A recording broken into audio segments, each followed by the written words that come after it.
জাফর মোহাম্মদ শাহ চাঁদপুর হুজুর, সাবেক অধ্যক্ষ নেসরাবাদেন ইসলামের মাদ্রাসা, বর্তমান অধ্যক্ষ সাবেক কামেল মাদ্রাসা হুজুর আমাদের সামনে নসিহত পেশ করবেন। আসসালামু আলাইকুম ওয়া রাহমাতুল্লাহি ওয়া বারাকাতুহু। ইন্নাল হামদালিল্লাহি মাওলানাল আযীম ওয়াসসালাতু ওয়াসসালামু আলা সাইয়্যিদিল আমবিয়া ওয়া ইমামিল মুরসালিন نبينا وحبيبنا وأسوتنا وقدوتنا محمد بن عبد الله رسول الله عليه أفضل الصلوات وأتم التسليم وعلى آله الطيبين وأصحابه الغر الميامين أما بعد فأوصيكم ونفسي بتقوى الله فاتقوا الله حق التقوى وراقبوه في السر والنجوى فقد قال الله سبحانه تبارك وتعالى في كتابه العزيز أعوذ بالله من الشيطان الرجيم بسم الله الرحمن الرحيم يا أيها الذين آمنوا لا يسخر قوم من قوم عسى أن يكونوا خيرا منهم ولا نساء من نساء عسى أن يكن خيرا منهن ولا تلمزوا أنفسكم ولا تنابزوا بالألقاب بئس الاسم الفسوق بعد الإيمان ومن لم يتب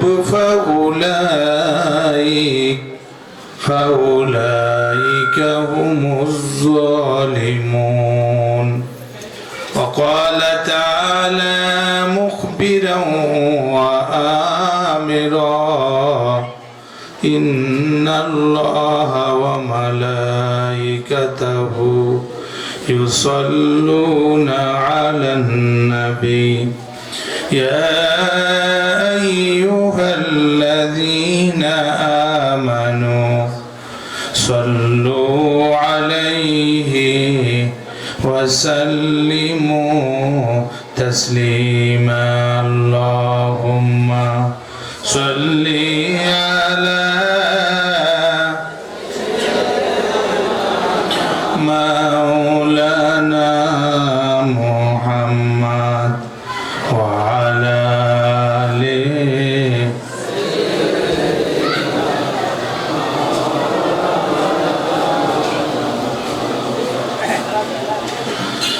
মানুষ আল্লাহ তাআলার কাছে যে সকল দোয়া করে কোনো দোয়া নগদ কবুল হয়, কোনো দোয়া বাকিতে কবুল হয়। এমনও দোয়া আছে 10 বছর পর কবুল হয়েছে। হযরতে ইয়াকুব আলাইহিস সালাম ছেলে ইউসুফকে হারিয়ে দোয়া করেছেন, কবুল হয়েছে 40 বছর পর। হযরতে ইব্রাহিম আলাইহিস সালাম সন্তান লাভের জন্য দোয়া করেছেন, কবুল হয়েছে 80 বছর বয়স হওয়ার পর। এমনও দোয়া আছে বান্দা জীবনভর দোয়া করে যায়, এর কোনো ফলাফল দেখে না। ওই বান্দাকে হাসরের মাঠে ক্ষমা করার জন্য আল্লাহ তাআলা দোয়াটি জমা করে রাখেন। একটি দোয়া আছে, এই দোয়াটি বান্দা যখন শুরু করে তখনই কবুল হয়। দোয়া করতে দেরি, কবুল হতে দেরি নেই। এই দোয়াটির নাম দুরূদ শরীফ। আকাশে, জমিনে, সমুদ্রে, দিনে বা রাত্রে, পৃথিবীর যে কোনো প্রান্তে যে কোনো মুসলমান যখনই নবীজির শানে দরুদ শরীফ পড়ে, সাথে সাথে একদল ফেরেশতা এই দরুদ নিয়ে সোনার মদিনায় চলে যায়। হাদিস শরীফের ভাষায় এই ফেরেশতাদেরকে সাইয়াহিন বলা হয়। নবীজির দরবারে, নবীজির রওজা শরীফের কাছে গিয়ে দুরূদ শরীফ কে পড়েছে তার নাম এবং তার বাবার নাম উপস্থাপন করে। রাতের নিস্তব্ধতা ভঙ্গ করে, হৃদয়ের মমতা উজাড় করে, নবীজির মহব্বত হৃদয়ে লালন করে, গলার সবটুকুন আওয়াজ দিয়ে চিৎকার দিয়ে পড়েন আল্লাহুম্মা সাল্লি আলা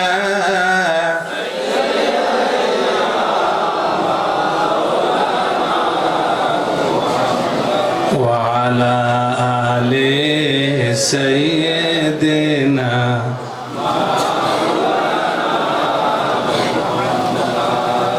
আওয়াজ তো খুবই অসুস্থ, এর দ্বারা কোনো সবল ইমানদার বোঝা যায় না। ইমানদার আর মুসলমান হইল বাঘের জাতি না শ্রীগালের জাতি? বাঘের জাতি। একজন হইল 100। যেই আওয়াজ, তাতে তো 100 জনের আওয়াজ হইতেছে একজনের চাইতেও কম। লক্ষণ তো খারাপ। এই মুসলমান কি যুদ্ধ করতে পারবে?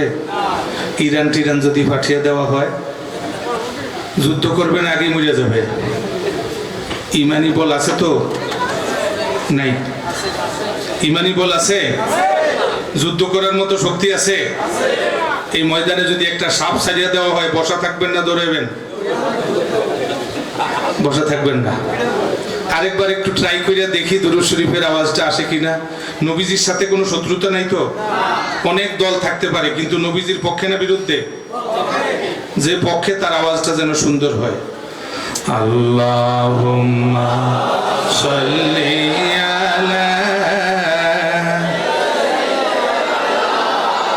মাওলানা মুহাম্মদ ওয়া আলা আলি সাইয়্যিদিনা।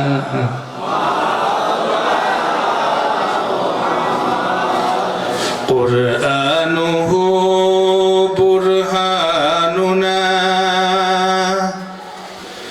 نسخا لأديان مضت إذ جاءنا أحكامه كل الصحف صار العدم اللهم صل على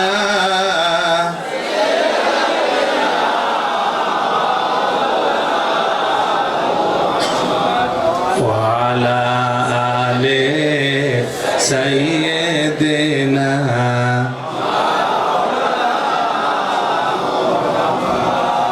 سبحانك لا علم لنا إلا ما علمتنا إنك أنت العليم الحكيم। আমি মানব কল্যাণ ব্লাড ডোনেট সোসাইটি ও বাংলাদেশ হিজবুল্লাহ জমিয়তুল মুসলিহিন ধানি সাফা শাখার উদ্যোগে আয়োজিত একদিন ব্যাপী 11তম তাফসিরুল কোরআন মাহফিলের এই অধিবেশনের সম্মানিত সভাপতি আলহাজ মাওলানা মুদ্দাসসির হুসাইন তালুকদার সাহেব, উপদেষ্টা হিজবুল্লাহ জমিয়তুল মুসলিহিন, আজকের মাহফিলে যারা আলোচনা করেছেন, বিশেষত অত্র এলাকার বিশিষ্ট বুজুর্গ হযরত মাওলানা হাফেজ মোস্তফা কামাল সাহেব অনেক চমৎকার কথা বলেছেন, জিকির আজকার পরিচালনা করেছেন। আল্লাহ তার নেক হায়াত দারাজ করেন। এবং আমার আগে আমার অত্যন্ত আদরের ছাত্র মাওলানা রবিউল ইসলাম রুমি আপনাদের সামনে আলোচনা করেছেন। উদীয়মান বক্তা, আল্লাহ তাকে দ্বীনি খেদমতে কবুল করেন। আজকের এই মাহফিলে আগত আমাদের রাসূল সাল্লাল্লাহু আলাইহি ওয়াসাল্লামের ফেলজাতুল কাবেদে কুররাতুল আইন, কলিজার টুকরা নয়নের মণি হাজারাতে উলামায়ে কিরাম, ফজলায়ে এজাম। আজকের মাহফিল ব্যবস্থাপনায় মোহাম্মদ ইদ্রিস হাওলাদার সাহেব, চেয়ারম্যান এমি মানি ব্লাড ডোনেট সোসাইটি এবং অন্যান্য ওলামায়ে দ্বীন, আমার মুরব্বিয়ান, বিশেষ করে এই মাহফিলের জন্য আমাদের সাথে সার্বক্ষণিক যার যোগাযোগ, আপনাদের সাথে আন্তরিকতার পাশাপাশি যার সাথে আমাদের অনেক মহব্বত, তরুণ সমাজসেবক TMA মুমিন, চেয়ারম্যান TGCM, প্রতিষ্ঠাতা পরিচালক এমি মানব কল্যাণ ব্লাড ডোনেট সোসাইটি, সভাপতি বাংলাদেশ হিজবুল্লাহ জমিয়তুল মুসলিমিন ধানিসাপা শাখা, আমার সাথে আমাদের মাওলানা তরিকুল ইসলাম এবং মাওলানা হাসিব রানা দুইজন এসেছেন, আমার বয়োজ্যেষ্ঠ সম্মানিত মুরব্বিয়ানে কেরাম, সমবয়সী বন্ধুরা, অত্যন্ত আদরের স্নেহের ছোট ছোট মাসুম বাচ্চারা, পর্দার আড়ালে অবস্থানরত আবেদা, জাহেদা, অবলা, সরলা, সম্মানিতা মা ও বোনেরা, আল্লাহ তাআলার দরবারে অসংখ্য শুকর যে আল্লাহ তাআলা এই প্রতিকূল আবহাওয়ায় আমাদেরকে কিছু সময় আল্লাহর মহব্বত নিয়ে বসার সুযোগ করে দিয়েছেন।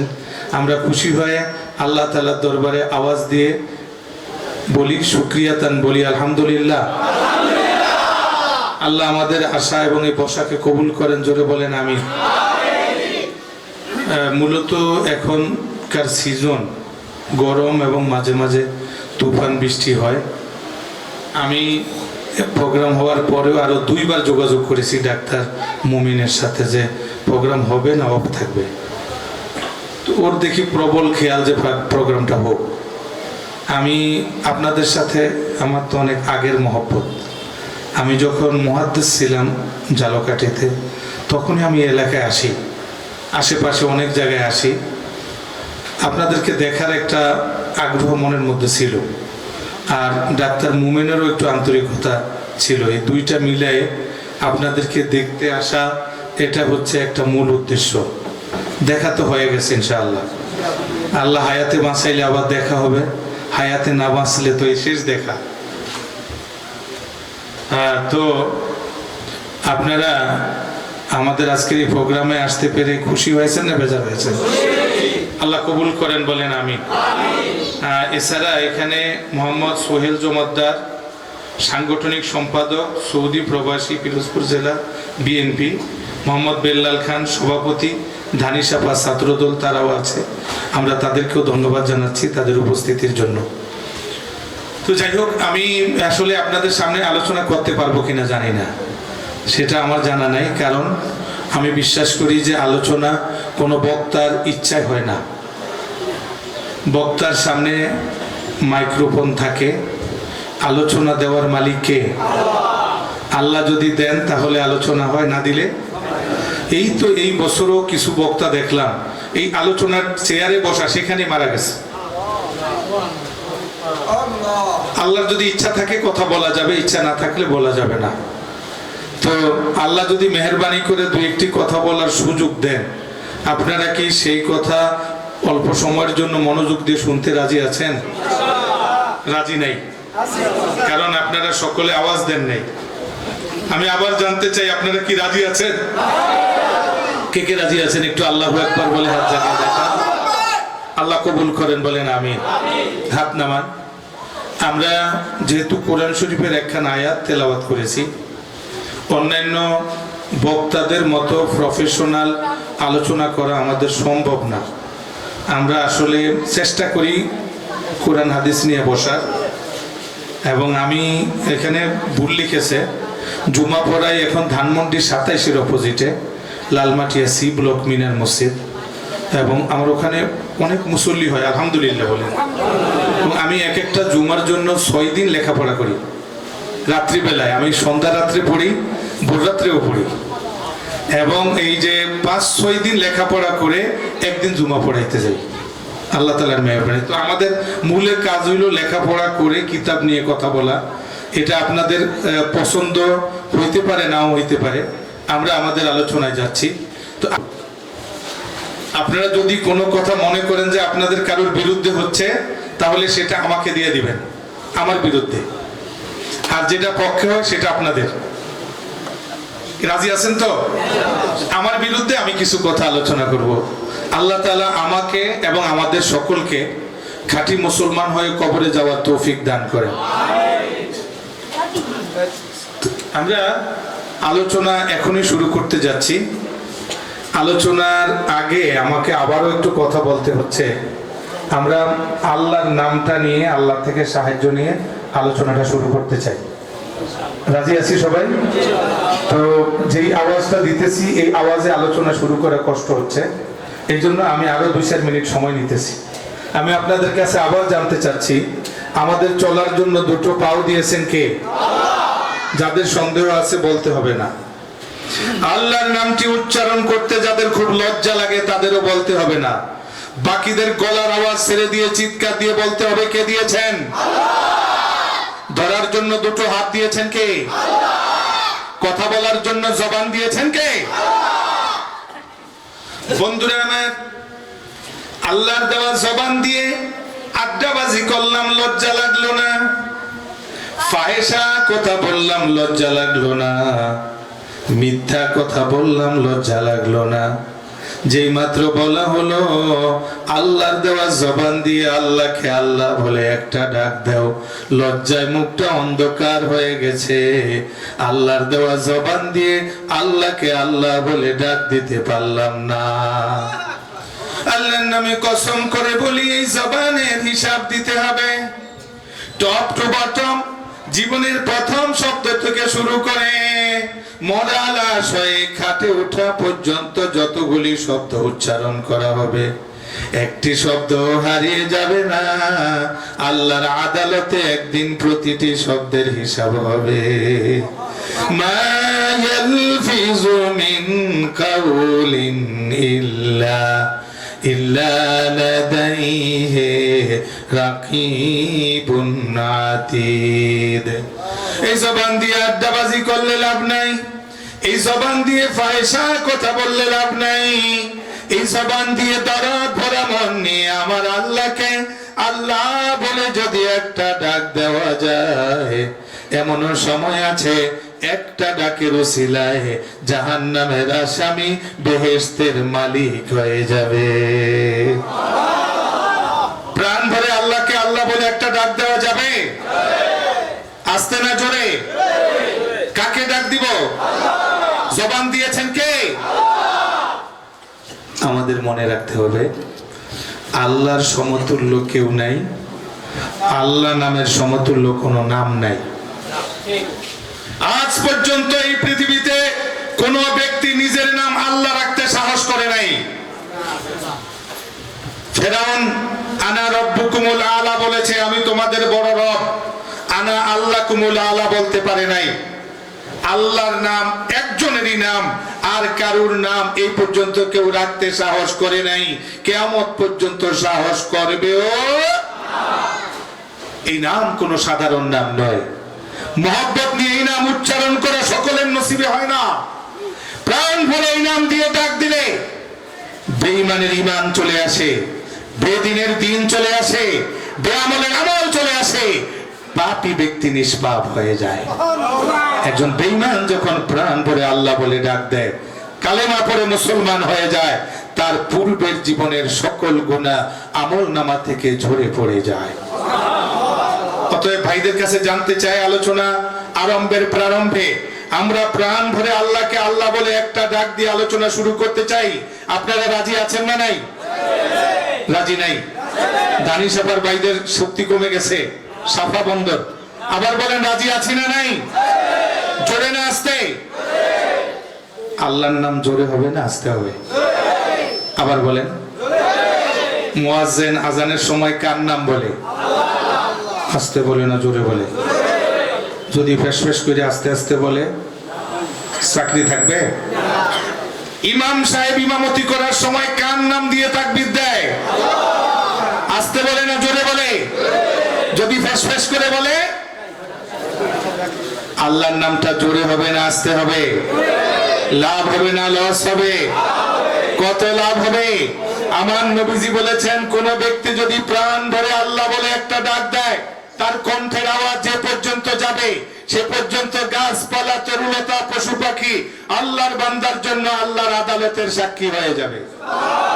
জীবনে আর কোনো আমল যদি কবুল নাও হয়, এরা ডাক দিয়ে বলবে আপনাকে একদিন আল্লাহ বলে ডাক দিয়েছে, আমরা শুনেছি, মাফ করে দেন। অতএব আমরা এখনই আল্লাহকে আল্লাহ বলে একটা ডাক দিব, এরপরে কথা শুরু করব। আপনারা কি রাজি আছেন না নাই? আবার বলেন, রাজি আছেন না নাই? একটু পার্থক্য আছে। এবার ডাকটা দেওয়ার সময় ডানে বায়ে নজর করে দেখবেন পাশের লোকটা বলে কিনা। যদি না বলে, বুঝবেন তার সাথে শয়তানের গুড কানেকশন, বেস্ট রিলেশন, সে ইবলিসের দোস্ত। আপনার পাশের একটা লোক ইবলিসের দোস্ত হোক, আপনি কি তা চান? যদি না চান, তাহলে যে বলে না, তার কানের কাছে মুখটা নিয়ে আল্লাহু আকবারের একটা আওয়াজ দিয়ে জানিয়ে দিবেন, দোস্ত, শয়তান তোমার কাছেও থাকতে দেব।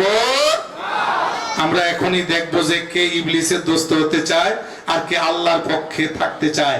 সর্বশক্তি উজাড় করে, আকাশ বাতাস মুখরিত করে, জীবনের সবচাইতে বড় আওয়াজ দিয়ে চিৎকার দিয়ে বলেন আল্লাহু আকবার। এ গ্রেড হয়েছে, আরেকটু জোরে হইলে প্লাস হবে। আল্লাহু আকবার।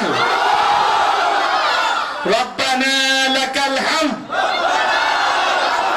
হামদান কাসীরান তাইয়িবান মুবারাকান ফীহি ইয়া রব লাকাল হামদ কামা ইয়ানবাগি লিজালালি ওয়াজহিক ওয়া আযীমি সুলতানিক। আমাদের নবীজি মুসলমানদেরকে, মুসলমান দুর্বল হয়ে গেছে এটা পছন্দ করতেন না, আল্লাহও পছন্দ করেন না। আল্লাহ বলেছেন, ইয়াকুম মিনকুম ইসুনা সাবিরুনা ইয়াগলিবু মিয়াতাইন। মুসলমান যদি 20 জন হয়, 200 বেঈমানের উপর জয়লাভ করবে। এই কথাটা কি বলেছেন? আল্লাহ বলেছেন। মুসলমান জীবন দিতে রাজি হয়, তবু ঈমান দিতে রাজি হয় না। মুসলমানের তাকবীরের আওয়াজে থর থর করে জমিন কাঁপতে থাকে। কথা বলেন ঠিক কিনা? আমরা আল্লাহ তাআলার কাছে সাহায্য চেয়ে আমাদের আজকের আলোচনা জগতে চলে যাচ্ছি। সকলে আমার সাথে আবার আওয়াজ দিয়ে পড়েন, আউযু বিল্লাহি মিনাশ শাইতানির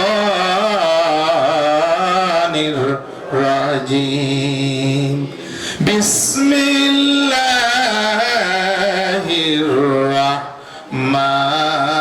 রাহমানির রাহিম। ইয়া আইয়ুহাল্লাযীনা আমানু লা ইয়াসখার কওমুম মিন কওমিন আসা আন ইয়াকুনু খায়রাম মিনহুম। বলেন সুবহানাল্লাহ। কোরআন শরীফের এই আয়াতে কারিমা থেকে আমরা এখন কথা বলবো ইনশাআল্লাহ। আপনাদের মনে আছে কোরআন শরীফ কার কালাম? কি আসতে বলে? কোরআন শরীফ কার কালাম? বাদশার দাম যত, বাদশার চিঠির দাম তত। কোরআনকে সম্মান করলে আল্লাহকে সম্মান করা হয়। মহব্বত নিয়ে কোরআন শরীফ পড়লে আল্লাহর সাথে কথা বলা হয়। কথা বলেন ঠিক কিনা? সুতরাং 1 ঘন্টা, সোয়া 1 ঘন্টা একখান আয়াতের উপর কথা হবে, মুনাজাত দিয়ে আমরা চলে যাব ইনশাআল্লাহ। এই 1 ঘন্টার সময় মনোযোগ নিয়ে বসা যাবে?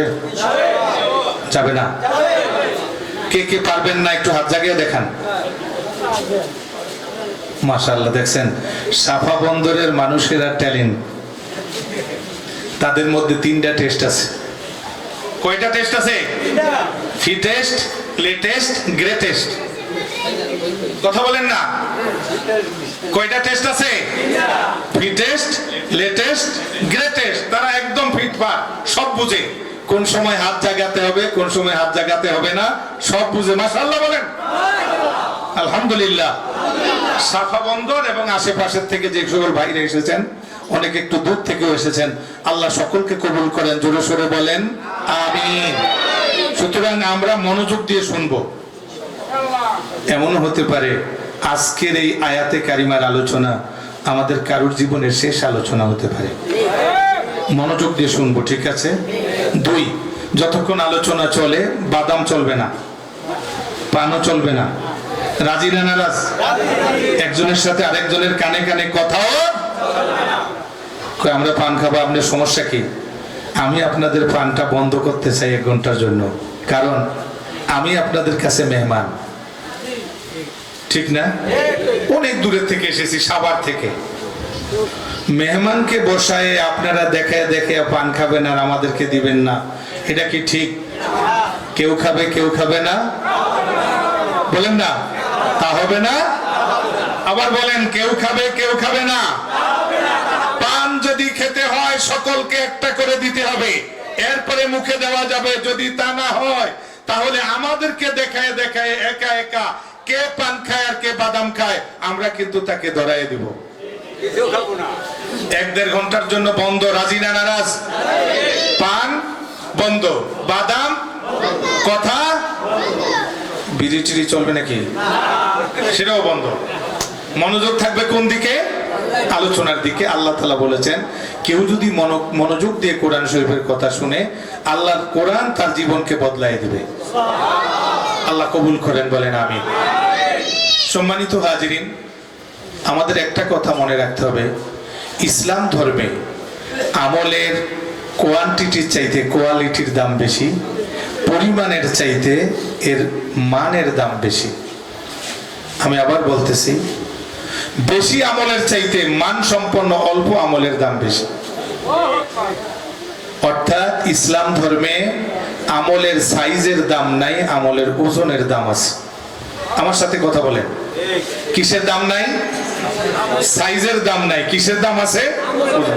হাসরের মাঠে এমন লোক আসবে যার জীবনে নামাজের আমলের অভাব নাই, রোজার আমলের অভাব নাই, হজ আছে, যাকাত আছে, দান আছে, জিকির আছে, তাসবিহ আছে, সাথে 2-3টা দোষও আছে, দোষটা পরে বলবো। এতগুলি আমল থাকার পর সে প্রথমবারই জাহান্নামে যাবে। আবার এমন মানুষ আছে যার আমল কম, বেহেশতে চলে যাবে। এটা কেন? এই কথাটাই আমরা আলোচনা করতে চাই। আপনারা এটা শুনতে রাজি আছেন না নাই? রাজি নাই? আরে কে কে রাজি আছেন আরেকবার বলেন আল্লাহু আকবার। হাত নামান। আমার ব্যক্তিগত নয়, আমার আল্লাহর কোরআন আর আমার নবীর হাদিস থেকে যদি আমরা এই কথাটা আলোচনা করি, কিভাবে চললে অল্প আমলে বেহেশতে যাওয়া যাবে, তাহলে আমরা সেই কথাগুলো শুনতে রাজি আছি না নাই? আল্লাহ কবুল করেন। আবার বলেন আল্লাহুম্মা আমিন। বিসমিল্লাহির রহমানির রহিম। লা ইয়াসখারা কওমুম মিন কওম। সুবহানাল্লাহ। আল্লাহ রাব্বুল আলামিন বলেন, হে মুমিনরা, তোমাদের নেক আমল বেশি হোক আর না হোক, কিছু গুনাহ করা যাবে না। মনে রাখা যাবে? আমরা আজকে 2-1টা গুনার কথা বলবো যেগুলো করা যাবে না, কারণ এই গুনাহ যদি থাকে তাহলে নেক আমল বিনাশ হয়ে যাবে। আর গুনাহ যদি না থাকে, নেক আমল অল্প করলে অল্পই থাকবে। কারণ এই গুনাহগুলো হইল বিষের মতো। আমার সাথে কথা বলেন, এই গুনাহগুলো কিসের মতো? একজন মানুষ সারাদিন ভিটামিন খেয়েছে, রাত্রি বেলায় খাবারের সাথে একটু বিষ পান করেছে, বাঁচবে না, মারা যাবে। যদি ভুলে খায়, বিষ যদি কেউ ভুলে খায় তাহলে তো মরবে না, তাহলেও মরবে। জেনে খাক আর না জেনে খাক, বিষ খাওয়া যাবে না। আল্লাহ বলতেছেন, ইচ্ছা করে করো আর অনিচ্ছাকৃত করো, এই গুনাহগুলো করা যাবে না। কারণ এই গুনাহগুলো হইল নেক খেকো পাপ। যেই গুনায় নেক খায়, যে গুনায় কি খায়? নেক খায় যেই গুনায়, সেই গুনাহ আমরা করব না। রাজি না নারাজ? রাজি না নারাজ? কে কে রাজি একটু আল্লাহু আকবার বলে হাত জায়গায় দেখান। আল্লাহ কবুল করেন, বলেন আমিন। হাত নামান। এই সব গুনাহগুলোর সংক্ষিপ্ত কথা হচ্ছে, জবানটাকে কন্ট্রোল করতে হবে। জবান যার কন্ট্রোলে আছে, বেহেশত তার একদম কাছে। জবান যার কন্ট্রোলে আছে, সে বেহেশতের দরজার কাছে। জবান যার কন্ট্রোলে নাই, অনেক নেক আমল আছে, জাহান্নামের দরজার কাছে।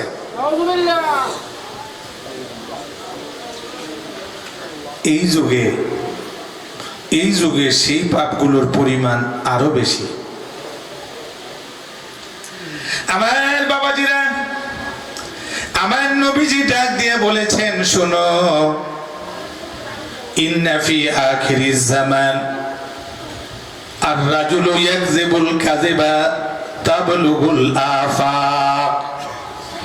ও আমার উম্মতেরা শোনো, আমার যুগের মুসলমানেরা গুনাহ করলে যতটুকু গুনাহ হবে, এর পরের যুগের মুসলমানেরা গুনাহ করলে যতটুকু গুনাহ হবে, এর পরের যুগের মুসলমানেরা গুনাহ করলে যতটুকু গুনাহ হবে, আখিরি জামানার মুসলমানের গুনাহ তার চাইতে কয়েক কোটি গুণ বেশি ওজন হয়ে যাবে। কঠিন কথা। কারণ আগের যুগের একজন মানুষে যদি একটা গীবত করত বা কাউকে ঠাট্টা করত, ওই উপহাসটা শুনতো ৩-৪-৫ জনে। এখন যদি কেউ কাউকে উপহাস করে সেটা ফেসবুকে দিয়ে দেয় অথবা টুইটার অথবা ইউটিউবে দিয়ে দেয়, তাহলে ওই গুনাহটা মুহূর্তের মধ্যে কয়জনে শুনে? কথা বলেন। যত মানুষে শুনে তত মানুষের সাক্ষী। গুনাহটা যে করেছে তার বিরুদ্ধে এত লোক সাক্ষী হয়ে গেছে। এই জন্য নবীজি বলেছেন তাবলুগুল আফাক। সেই যুগের মানুষ বুঝতো না কিভাবে একটা গুনাহ করলে সারা বিশ্বে ছড়িয়ে যাবে। নবীজি বলছেন, হ্যাঁ, শেষ যুগের গুনাহ বিশ্বে ছড়িয়ে যাবে, আর এই যুগের গুনাহ কয়েকজনে জানে মাত্র। কোনো নালিশ করা লাগে না, কারোর বিরুদ্ধে মামলা করতে হয় না। ফেসবুকে সংবাদ একটা দিয়ে দেয়, মুহূর্তের মধ্যে মামলা হয়ে যায়, মুহূর্তের মধ্যে সরকার প্রধানের চোখে পর্যন্ত পড়ে যায়। কোন যুগে আছি আমি আর আপনি? এই যুগ খেয়াল রাখতে হবে। এই যুগে যদি জবানের মধ্যে ব্রেক না থাকে, তাহলে এই নামাজ আর রোজা বেহেশতে নিতে পারবে না। কি কি ব্রেক লাগাইতে হবে, একটা দুইটা ব্রেক নিয়ে আমরা আজকে কথা বলবো, ঠিক আছে তো? যেমন আগামীকাল কি বলেন তো? আরে 1 এপ্রিল। আগামীকাল কি? 1 এপ্রিল। কিছু পথহারা মানুষ আছে, এরা 1 এপ্রিলকে মনে করে এপ্রিল ফুলস ডে। কি মনে করে? কি মনে করে যে এই দিন যদি কোনো মুসলমান আরেকজনকে ধোঁকা দিতে পারে, বোকা বানাইতে পারে, তাহলে খুব ভালো। নাউজুবিল্লাহ বলেন। আল্লাহ মাফ করুক, বলেন আমিন।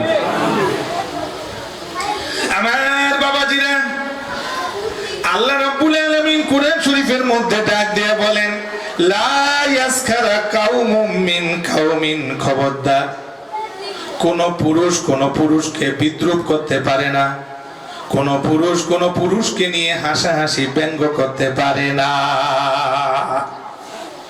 কারো মনে দিও না আঘাত, সে আঘাত লাগে কাবার ঘরে। তুমি যাকে হাসাও কাঁদাও, তা ফিরে আসতে পারে তোমার তরে। কারো মনে দিও না আঘাত, সে আঘাত লাগে কাবার ঘরে। আমার আল্লাহ রাব্বুল আলামিন ডাক দিয়ে বলেন, লা ইয়াসখারা কাউমুম মিন কাউমিন। খবরদার, একজন মানুষ আরেকজন মানুষকে নিয়ে বিদ্রূপ করো না। একটা ইসলামিক দল আরেকটা দল নিয়ে উপহাস করো না। একটা পার্টি আরেকটা পার্টি নিয়ে উপহাস করো না। একজন মানুষ আরেকজন মানুষকে নিয়ে উপহাস করো না। আসা আইয়াকুনু খায়রাম মিনহুম। হতে পারে তোমার দলে লোক সংখ্যা বেশি হতে পারে, তোমার দলের মানুষের দেখা গেল গায়ে শক্তি বেশি থাকতে পারে। যাদেরকে নিয়ে ঠাট্টা করতেছো, তারা তোমাদের আগে আগে বেহেশতে চলে যেতে পারে। লা ইয়াসখারা কাউমুম মিন কাউমিন। কোন গ্রুপ আরেকটা গ্রুপকে নিয়ে উপহাস করবে না। আসা ইয়াকুনু খায়রাম মিনহুম। হতে পারে যাদেরকে নিয়ে উপহাস করতেছে তারা এদের আগে আগে বেহেশতে চলে যাবে। ওয়ালা নিসাউম মিন নিসাইন। কোন নারী অন্য নারীকে নিয়ে উপহাস করবে না। আসা আইয়াকুন্না খায়রাম মিনহুন্না। হতে পারে যাদেরকে নিয়ে উপহাস করে তারা আগে আগে বেহেশতে চলে যাবে। বিদ্রূপ করা যাবে না। কি করা যাবে না?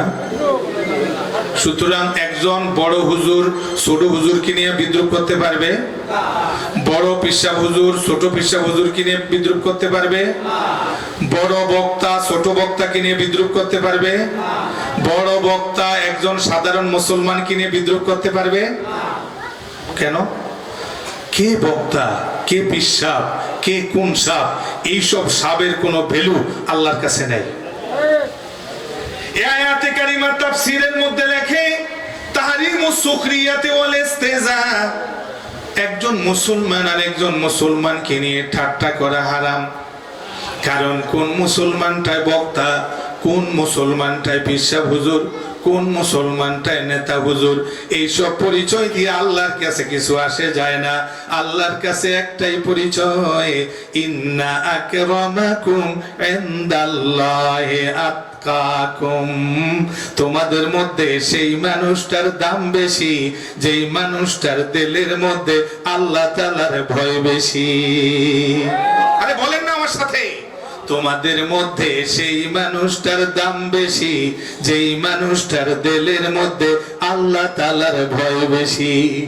হতে পারে সেই মানুষটা দিনমজুর, হতে পারে সেই মানুষটা ক্ষেত মজুর, হতে পারে সেই মানুষটা বোঝা টানে, আল্লাহর ভয় বেশি থাকার কারণে ওই এলাকার সেরা বক্তার আগে আগে এই দিন মজুরটা বেহেশতে যাইতে পারে। আপনাকে কে গ্যারান্টি দিয়েছে বক্তা সব আগে বেহেশতে যাবে? এমন কোন গ্যারান্টি তো আমার আল্লাহ তাআলা দেয় না। আমার আল্লাহ বলেছেন ইন্না আকরামাকুম ইনদাল্লাহি আতকাকুম, তোমাদের মধ্যে সেই মানুষটার দাম বেশি যেই মানুষটার দিলের মধ্যে আল্লাহ তাআলার ভয় বেশি। এই জন্য আমি মাঝে মাঝে ডাক দিয়ে বলি, ও ভাই রিকশাওয়ালা, তুমিও হতে পারো আল্লাহওয়ালা। ওরে ভাই দোকানদার, যদি হও নেককার, তোমার জন্য খোলা রবে বেহেশতেরই আগদুয়ার, তোমার জন্য খোলা রবে বেহেশতেরই আগদুয়ার। কে বলেছে গরিব মানুষ ওলি আল্লাহ হতে পারে না? কে বড় ওলি আল্লাহ? এটা বিল্ডিং এর তালা দিয়ে গন্তে কে বলেছে? দলের মানুষ দিয়া কে গন্তে বলেছে?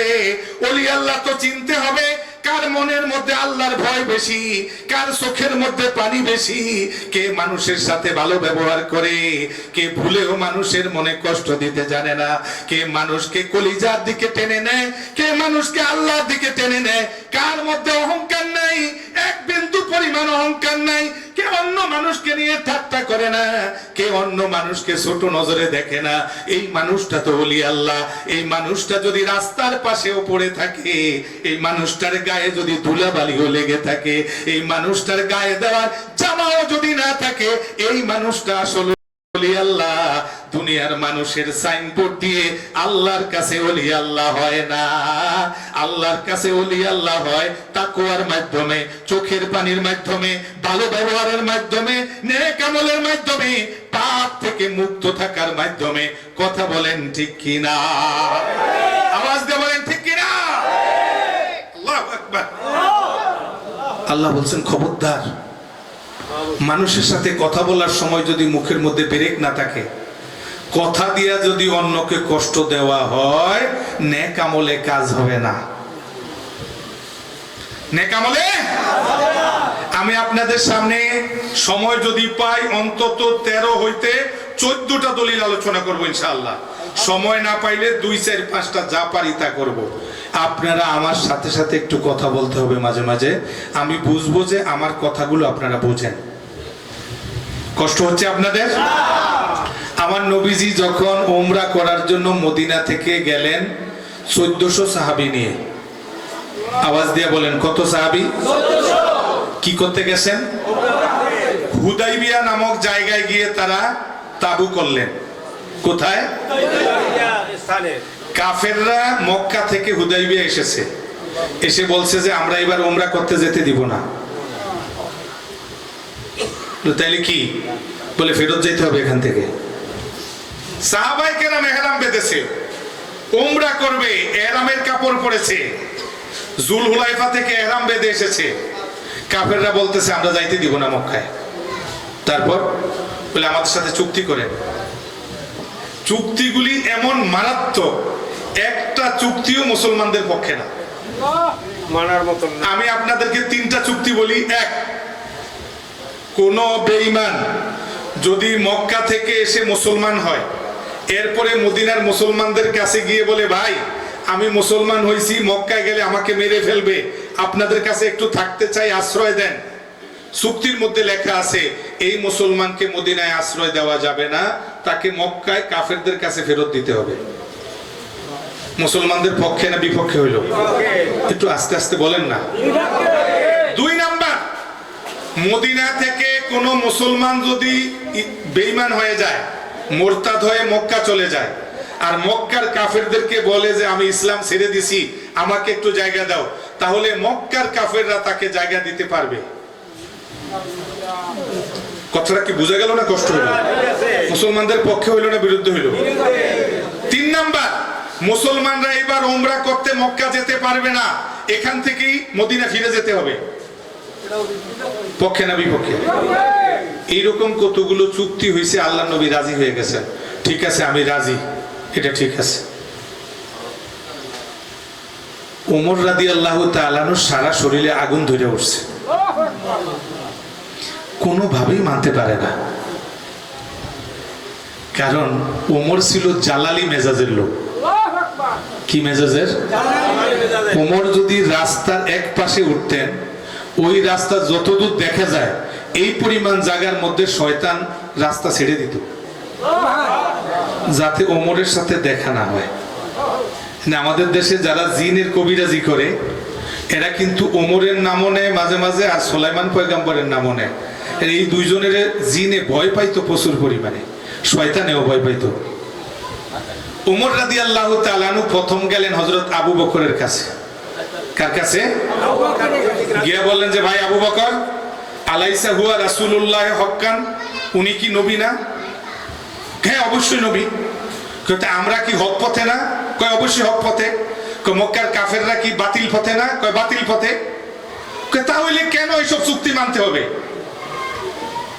আবু বকর রাদিয়াল্লাহু তাআলা আনহু বলে, ওমর ইন্নাহু রাসূলুল্লাহ, উনি আল্লাহর রাসূল, আল্লাহর ইচ্ছার বাহিরে উনি যেতে পারে না, আমরা বুঝি না, কিন্তু আল্লাহ তাআলা ওনাকে জয় দিবেন। ওমর ঠান্ডা হতে পারে নাই। ওমর এবার চলে গেছে নবীজির কাছে, গিয়ে বলে, ইয়া রাসূলুল্লাহ, আলাস্তা নবী আল্লাহ হক্কান, আপনি কি হক নবী না? বাবা কি সাহস! নবীজি বলে, হ্যাঁ আমি তো হক নবী। বলে, আমরা কি হক পথে না? বলে, হক পথে। বলে, তাহলে কেন আমরা এইভাবে আমাদের একটা পরাজয়ের কথাগুলো আমরা এভাবে মেনে নিব কেন? নবীজি বলে, ওমর একই কথা, আমি আল্লাহর রাসূল, আল্লাহর ইচ্ছার বাইরে যেতে পারি না, আল্লাহ আমাদেরকে ঠকাবেন না। হযরতে ওমর বলেন, সেদিন আমি এই কথা বলেছিলাম, কিন্তু আমি ওমরের একটা স্বভাব আছে, জীবনে জবান দিয়ে কি কি কথা বলেছি এই কথাগুলি আবার হিসাব করতাম, কোন কোন কথা ভুল বলেছি, কোন কোন কথা অন্যায় বলেছি। আমি ওমর যখন ঠান্ডা হলাম, মেজাজ যখন স্বাভাবিক হলো, আমি চিন্তা করলাম, হায় হায়, আল্লাহ নবীর সামনে কেমন করে আমি এই কথাগুলো বললাম।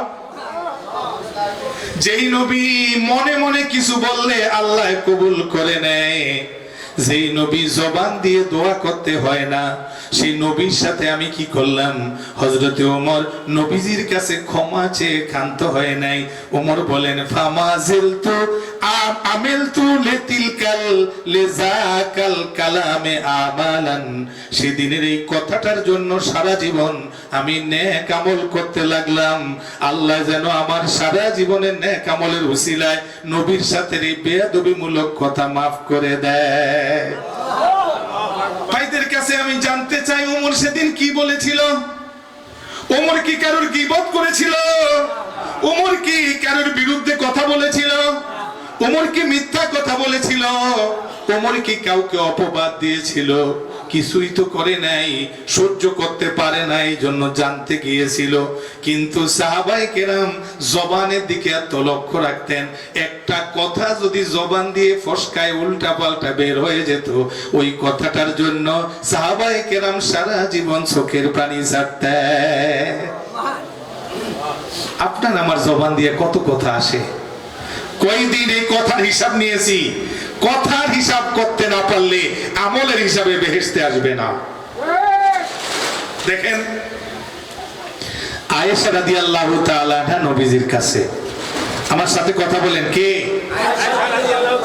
আয়েশা? কে? নবীজির স্ত্রী, আমাদের মা। কথা বলেন, নবীজির স্ত্রী আমাদের মা।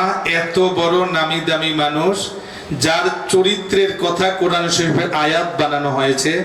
আল্লাহ কোরআনের আয়াত বানায় জানাই দিলেন আয়েশা একজন পবিত্র মানুষ।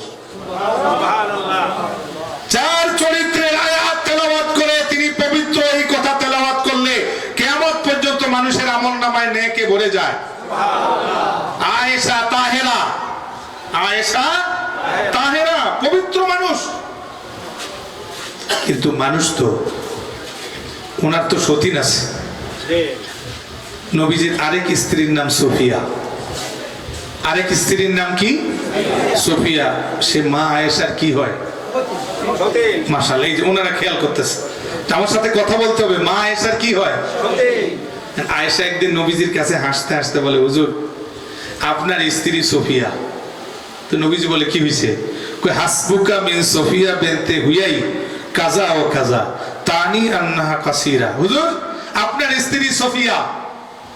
হুজুর কয় কি? কয় হুজুর আত্মীয় দেয়াইছে, মানে একটু বাইটটা লম্বা একটু কম, খাটো খাটো লম্বা কি কম, এর দূর কথা বলছে। নবীজি রাগ হয়ে গেলেন, মা উসমতি আয়েশা, আয়েশা স্তব্ধ হও, ক্ষান্ত হও, কথা বন্ধ করো। আয়েশা তুমি কি জানো মুসলমানের জবানের মধ্যে ব্রেক থাকতে হয়। মুসলমান অন্য মুসলমানের বিরুদ্ধে এইভাবে কথা বলতে পারে না। আয়েশা তুমি যে সোফিয়ার ব্যাপারে বলেছো সে খাটো, এই কথাটা কি পরিমাণ গুনাহ হয়েছে তুমি জানো না।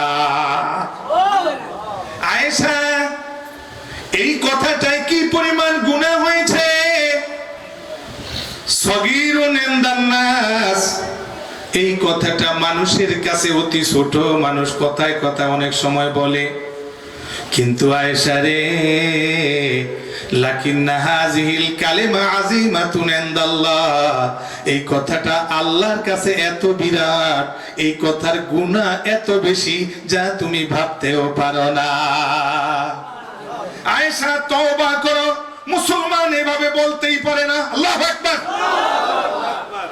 জবান যার সুন্দর সে সুন্দর পিশাব, জবানের কথা যার সুন্দর না, কোটি কোটি মানুষের পীর হলেও নাজাত পাবে না। যত কোটি মানুষের পীর হও, তুমি তো মা আয়েশার সমান না, তুমি তো নবীর কোন সাহাবীর সমান না। আসল পীরগিরির মাপকাঠি হইল তাকওয়া, আল্লাহর ভয় যার মধ্যে বেশি সে হলো বড় পীর। আয়েশা কি বললা তুমি? আল্লাহু আকবার। আয়েশা ভাবতেছি, ইয়া রাসূলুল্লাহ আমি তো মিথ্যা কথাও বলি না, আসলেই তো একটু খাটো, এই কথাটা শুধু আমি রসিকতা করে বলছি। নবীজি বলেন, আয়েশা এই কথাটার সম্বন্ধে তোমাকে বলে দেই, লাকাদ কুলতে কালিমাতান লাউ মুজিজাত বিমাইল বাহরে লা মাজাজাতু আয়লা উজিয়াত বিমাইল বাহরে লা আফসাদাতু। তোমার এই কথাটার গুনাহটাকে যদি, কথাটার গুনাহ যদি একটা সাগরের মধ্যে ছেড়ে দেওয়া হয় বঙ্গোপসাগরে, এই কথাটার পাপের দুর্গন্ধে সারা সাগরের পানিগুলো নষ্ট হয়ে যাবে, সারা সাগরের মধ্যে এক ফোঁটা ভালো পানিও আর পাওয়া যাবে না। আল্লাহু আকবার। শুধু পিছনে বলছিল একটু খাটো। তাহলে আপনি আমি যখন অন্য মানুষের পিছনে বলি, আরে উনি আর কি করে, বেহেশতে গেলে আমরা যাব, বেহেশত কি আপনার বাবার সম্পদ?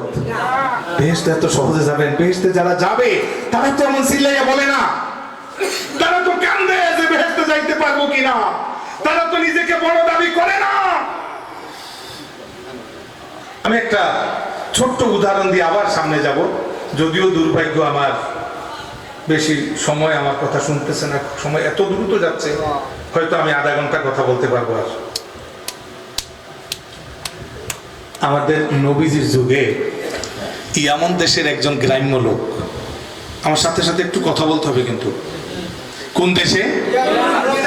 ইয়ামন দেশে একটা গ্রাম আছে, ওই গ্রামটার নাম হলো করণ। গ্রামটার নাম কি? সেখানে একজন সাধারণ মানুষ কৃষি কাজ করে। কি কাজ করে? আল্লাহু আকবার। তেমন কোন নেক আমল টামল বুঝে না, একটা আমল করে, সে আমলটা হইল মায়ের খেদমত করে। মা গেছে মাজুর বেয়া, এখন একদিন মাকে বলতেছে, মা আমি তো মুসলমান, আল্লাহর নবীর সাথে আমার দেখা হয় নাই, মা নবীকে এক নজর দেখলে সে সাহাবী হয়ে যায়, নবীকে ঈমানের সাথে এক নজর দেখলে সে সাহাবী হয়ে যায়, আর লক্ষ বছর সেজদা দিয়া থাকলেও সাহাবী হওয়া যায় না। আমি কানে শুনলাম আমার নবীজি বদর যুদ্ধ করেছেন, উহুদের যুদ্ধে দান শহীদ হয়েছে, আমি এই এক নজর দেখা করে আসবো, ঈমানের সাথে গিয়ে একটা সালাম দিয়া এক নজর দেখা করে চলে আসবো। ঠিক আছে না? আল্লাহ, আমরা কি আমাদের বাপ মা মাজুর হইলে আমরা অনেক সময় বলি যে একজনের দায়িত্ব দিয়ে গেলাম, মা আপনার জন্য একজনকে দায়িত্ব দিয়ে গেলাম, সে আপনার রান্না করে খাবার সামনে নিয়ে আসবে, আপনাকে খাওয়াই দিবে, আরেকজনে আপনাকে গোসল করায় আনবে। মা আমি যে খেদমত করতাম এই খেদমত গুলো ভাগ করে দিয়ে গেলাম, আপনি যদি অনুমতি দেন আমি একটু দয়াল নবীর সাথে দেখা করে আসি, সালামটা দিয়ে আসি। নবী আসলো, আমি এখনো নবীকে দেখলাম না, যেই নবীকে এক নজর দেখলে একজন মুসলমান সাহাবী হইয়া যায়। মা বলে, বাবা আমার অল্প কথা, আমি 10 মাস 10 দিন পেটের মধ্যে তোমাকে নিয়েছি, আরেকজনকে নেই নাই। আমি যাকে পেটে নিয়ে কষ্ট করেছি, আমি যাকে প্রসব করতে কষ্ট করেছি, আমি যাকে ছোটবেলায় নিজের হাতে মুখে খানা তুলে দিয়েছি, আমি ছোটবেলায় নিজের হাতে যার পায়খানা পেশাব সাফ করেছি, আমি তার হাতের খাবার ছাড়া কারোর হাতে খাবো না, তার খেদমত ছাড়া কারোর খেদমত নিব না। আমার পরিষ্কার কথা, নবীর সাথে দেখা করতে যাওয়ার কোনো অনুমতি আমি দিতে পারবো না।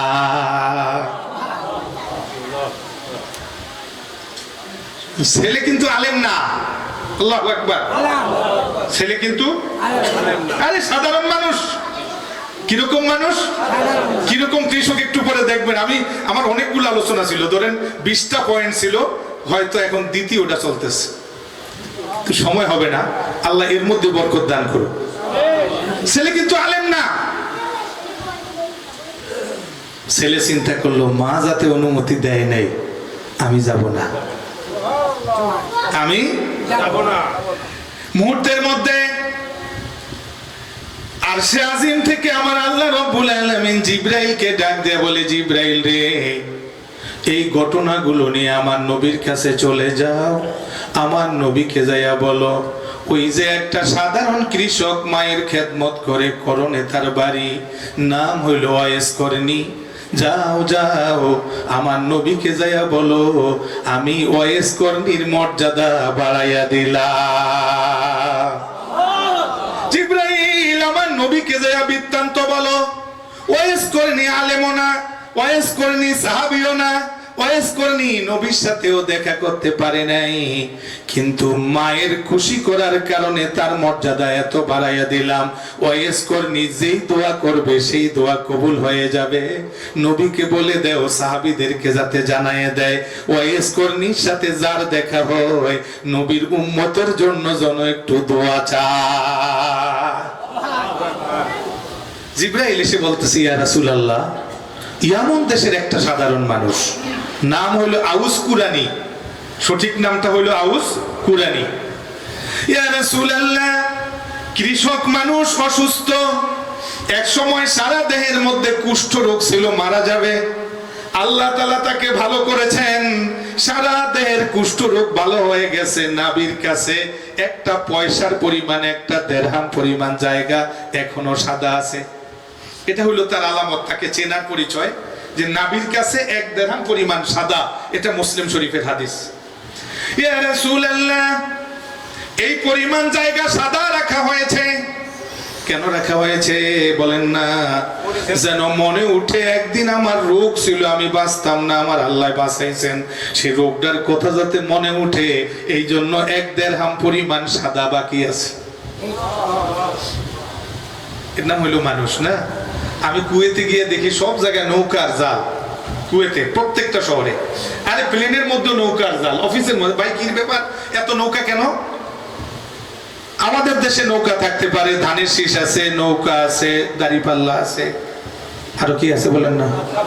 হাত পাখা আছে, আর কি আছে? ভ্যারাইটিস আছে, আছে না? আছে কিনা? শাপলা কলি আছে। কুয়েতে খালি কেবল নৌকা ঘটনাটা কি কয় হুজুর, এটা সেই নৌকা না। এটা কোন নৌকা? কয় এটা হইলো এই কুয়েতের তো সাগরের কিনারে ছোট্ট একটা দেশ। আমি কুয়েতের প্রত্যেকটা সিটিতে গেছি। এখানে কেউ আছেন যারা কুয়েতে গেছেন? একটু হাত জাগিয়ে দেখান তো। এই যে উনি বুঝবে, হাত নামান। আমি মুরগাব, খাইতান, মালিয়া, হাসাবিয়া একটাও বাদ দেইনি। তো কুয়েতে এক সময় এই দেশের মানুষেরা সাগরে মাছ ধরে বিক্রি করে খাইতো, জেলে ছিল। কি ছিল? এখন তারা অনেক ধনী, তাদের টাকার নাম দিনার। টাকার নাম কি? ওরে বাবা রে বাবা, দিনার। 1000 পয়সা 1 টাকা। 1 টাকারে 4-5 ভাগ করে, মানে 1 টাকার অর্ধেকের কয় নুস দিনার, মানে নিসফ দিনার, অর্ধেক। 1 টাকার 4 ভাগের 1 ভাগকে বলে রুবা দিনার। আরেকটা আশ্চর্য, আমি যখন গেলাম তখন দেখেছি গাড়ি একটা উঠে যদি সে 50 কিলো যায় যেই ভাড়া, 2 কিলো গেল সেই ভাড়া। তখন যেটা দেখেছি, আচ্ছা ঠিক আছে। তো এদের টাকার এত দাম যে 1 টাকা 1 দিনার। 1 দিনের বাংলাদেশি কয় টাকা? 400 টাকা বাংলাদেশি, তাদের 1 টাকা। কিন্তু ওরা এই বড় লোক হইয়া ভুললে যাতে না যায় যে একদিন জাইল্লা আসছিলাম, এই জন্য মাথার উপরে যা লাগিয়ে রাখে। অতীত ভুলা যাবে না, অতীত মনে রাখতে হবে। এক সময় জাইল্লা আসছিলাম। ওয়াইস করেনি, নাভির কাছে একটু অংশ সাদা রাখা হয়েছে, এই কথা যেন মনে ওঠে। একদিন আমি মরতেছিলাম, কুষ্ঠ রোগে আক্রান্ত ছিলাম, আমার মাওলা আমাকে সুস্থ করেছেন, এই কথাটা স্মরণ করে মাওলাকে জফার জন্য আমার আল্লাহ একটু অংশ সাদা রেখেছেন। এই কথাটা কে বলতেছে? জিবরাইল। কার কাছে বলতেছে? নবীজির কাছে। নবীজি ওমরকে ডাক দিয়েছে, ওমর। জি হুজুর। তোমার এক সময় শাসন আসবে, তোমার শাসন আমলে এই মদিনা শরীফে আসবে ওয়াইস কর্মী। ওমর, তুমি গিয়ে তার সাথে একটু দেখা করবা, আমার সালাম দিবা, বলবা আমার গুনাহগার উম্মতের জন্য যেন একটু দোয়া করে। উমর তার শাসন আমলে কোনো কাফেলা আসলেই দৌড়ে যেতেন। ভাই এখানে কি ইয়ামনের কাফেলা আছে? না। এখানে আছে? না। হঠাৎ করে 1 বছর একটা কাফেলা আসছে, ভাই ইয়ামনের কাফেলা আছে। কই জি। কবে আফিকুম আউস আল কুরানি, আপনাদের মধ্যে আউস কুরানি আছে? ওরা চুপ করে রয়েছে। ওমরের কাছে 2-3 জন আসছে দৌড়ে। কয়জন? আসার পর ওমর বলতেছে, ভাই আপনাদের মধ্যে কি আউস কুরানি আছে? কয় হুজুর আপনারে ভাবছিলাম, কি আর এখন দেখি কি। ভাই কি আপনারে ভাবছিলাম অর্ধজাহানের খলিফা, 22 লক্ষ বর্গ মাইলের প্রেসিডেন্ট। তারপর এটা কি বললেন? প্রশ্নটা শুনে তো আমার মাথা খারাপ হয়ে গেছে। কেন? খলিফাতুল মুসলিমিন, আপনার সাথে কথা বলার জন্য, দেখা করার জন্য আমাদের লোক ভাগ করা আছে, যাদের ভাষা সুন্দর, ভদ্র, মার্জিত কথা বলে, টাকা পয়সা ভালো আছে, এইরকম কিছু মানুষ আপনার সাথে কথা বলবে। আপনি কার কথা বললেন? আমাদের মাথাটা খারাপ হয়ে গেছে। হুজুর আপনি কার কথা বললেন? আমাদের সমাজের একজন সাধারণ মানুষ, নিকৃষ্ট মানুষ, একদম থার্ড ক্লাস কাজ করে, আমরা যাকে পাত্তাও দেই না, দামও দেই না, যে মানুষটাকে আমরা উটের কাছে রাখছি, উট পাহারা দেয়, এই মানুষটার কথা আপনার মতো খলিফা যদি জিজ্ঞাসা করেন, আমরা তো এটা কোনো হিসাব করে মিলাইতে পারি না। হুজুর আপনি যদি এলাকার চেয়ারম্যান সাহেবের কথা বলতেন, নেতা সাহেবের কথা বলতেন, আপনি যদি আমাকে বড় হুজুরের কথা বলতেন, বড় বক্তা হুজুরের কথা বলতেন, আল্লাহু আকবার। আমার সাগরিদ ওই যে মাওলানা মুমিন আমার কথা বলার সময় এতগুলি কথা বলে, আপনারা এগুলি একটু মাথায় রাখেন না, এতে উস্তাদ হিসাবে খালি বলতেই থাকে আল্লাহু আকবার। আমি আমার সময়ের অভাবে পিএইচডি করতে পারি নাই, আর এখন সেই বয়স আছে বলে মনে করি না, কাজ করে সময় পাই না। আমার মসজিদে চিঠি দিলে লেখে ডক্টর ইয়েতে, ওই যে ধানমন্ডি। পরে আমি একদিন মসজিদে ঘোষণা দিলাম যে না, ডক্টর ফক্টর কিছু না, হুজুরে হইলো এমনি আবু জাফর মোহাম্মদ সালে। এর 2 দিন আগে দেয়াও লেখছে। কি করার আছে? যত নিষেধ করি যে এটা ভুল, এটা আমার না। ওই মাওলানা মুমিন কতগুলি কথা বলছে, আল্লাহু আকবার। কিন্তু আসল কথা হইল, এই মাঠের মধ্যে এমন অনেক লোক থাকতে পারে যারা আমার আগে আগে বেহেশতে চলে যেতে পারে। কে আমাকে সার্টিফিকেট দিয়েছে? কে বলেছে বক্তা হইলে আগে বেহেশতে যাবে? কে বলেছে এইসব কথা? মানুষ মানুষের বাহিরের দিকটা দেখে, ভিতরটা দেখে না। সকল মানুষের ভিতর দেখে একজনে। কথা বলেন কয়জনে? আমার বাবাজিরা, কথা বলতেছিলাম, হযরত ওমর রাদিয়াল্লাহু তাআলা আনহু বললেন, বলো আউস কুরআনি আছে কিনা? বলে হুজুর আপনি কি বললেন? একেবারে থার্ড ক্লাস মানুষ, আপনার সাথে 1 মিনিট কথা বলার যোগ্যতা তার নাই। আপনার সাথে 1 মিনিট কথা বলার যোগ্যতা তার নাই। একদম খাস আঞ্চলিক ভাষায় কথা বলবে, শুদ্ধ বলতে জানে না। একজন নামি দামি গণ্যমান্য মানুষের সাথে কথা বলতে কিভাবে বুঝে না। গ্রামের একেবারে থার্ড ক্লাস মানুষ, কথা বুঝেন না। ওমর রাদিয়াল্লাহু তাআলা বলে, উনি কই আমাদের উট যে বাঁধছি, ওই উট ভাড়া দেওয়ার জন্য ওখানে রেখে আসছে ওরে। আমরা সবাই আসছি, আমরা ওমরা টোমরা করব, বা আমরা মদিনা শরীফ এখানে বিভিন্ন জায়গায় ঘুরবো, আর ও উট পাহারা দিবে। ওমর রাদিয়াল্লাহু তাআলা আনহু বললেন যে তোমাদের মধ্যে সে হইল সবচাইতে শ্রেষ্ঠ। তোমাদের চেয়ারম্যান সাহেবের চাইতেও শ্রেষ্ঠ, তোমাদের নেতা সাহেবের চাইতেও শ্রেষ্ঠ, তোমাদের বুজুর্গ সাহেবের চাইতেও শ্রেষ্ঠ, সে হলো সবচাইতে শ্রেষ্ঠ। এত বড় শ্রেষ্ঠ, আমি ওমর তাকে খবর দিব না, আমি ওমর হাঁটতে হাঁটতে তার কাছে চলে যাব। বলো কোন দিকে? অর্ধজাহানের খলিফা হাঁটতে হাঁটতে রওনা করলেন। উট যেখানে বেঁধেছে সেখানে হযরতে ওমর রাদিয়াল্লাহু তাআলা আনহু আউস কুরআনির কাছে গিয়ে নামাজে শুরুতে ছোট্ট হয়ে বসেছে। বসে বলে, হুজুর আমি আপনার কাছে একটু দোয়ার জন্য এসেছি। ওর তো মাথাটাই খারাপ হয়ে গেছে, কয় কি রে আমার কাছে দোয়ার জন্য আসছে? আপনি কে? ওমর। আপনি কি সেই ওমর আমার নবীজি মেরাজের সময় যার বেহেশতের ঘর দেখে আসছে? আপনি কি সেই ওমর আমার নবীজি যার বেহেশতের সুসংবাদ দিয়েছেন? আপনি কি সেই ওমর লৌহে মাহফুজ থেকে কোরআন শরীফের আয়াত নাজির হওয়ার সময় যার নাকের কাছে কোরআনের আয়াতের ঘেরান চলে আসে? আপনি কি সেই ওমর যাকে রাস্তায় দেখলে শয়তান সেখানে থাকতে পারে না? আপনি কেন আমাকে এগুলি বলেন? আমি একটা গ্রাম্য কৃষক মানুষ, আমি আপনাকে কি দোয়া করব? এটা তো আমার জন্য সম্ভব না। It is quite impossible. হযরত ওমর রাদিয়াল্লাহু তাআলা আনহু বলেন, শুনেন, আমি আপনার কাছে দোয়া চাইতে আসি নাই, আমাকে প্রেরণ করেছেন মুহাম্মাদুর রাসূলুল্লাহ সাল্লাল্লাহু আলাইহি ওয়াসাল্লাম। মুহাম্মদ সাল্লাল্লাহু আলাইহি ওয়াসাল্লাম আমাকে পাঠাইতেন না, মুহাম্মদ সাল্লাল্লাহু আলাইহি ওয়াসাল্লামকে সংবাদ বলেছেন জিবরাইল। জিবরাইল সংবাদ বলতেন না, জিবরাইলকে পাঠাইছেন স্বয়ং রব্বুল আলামিন।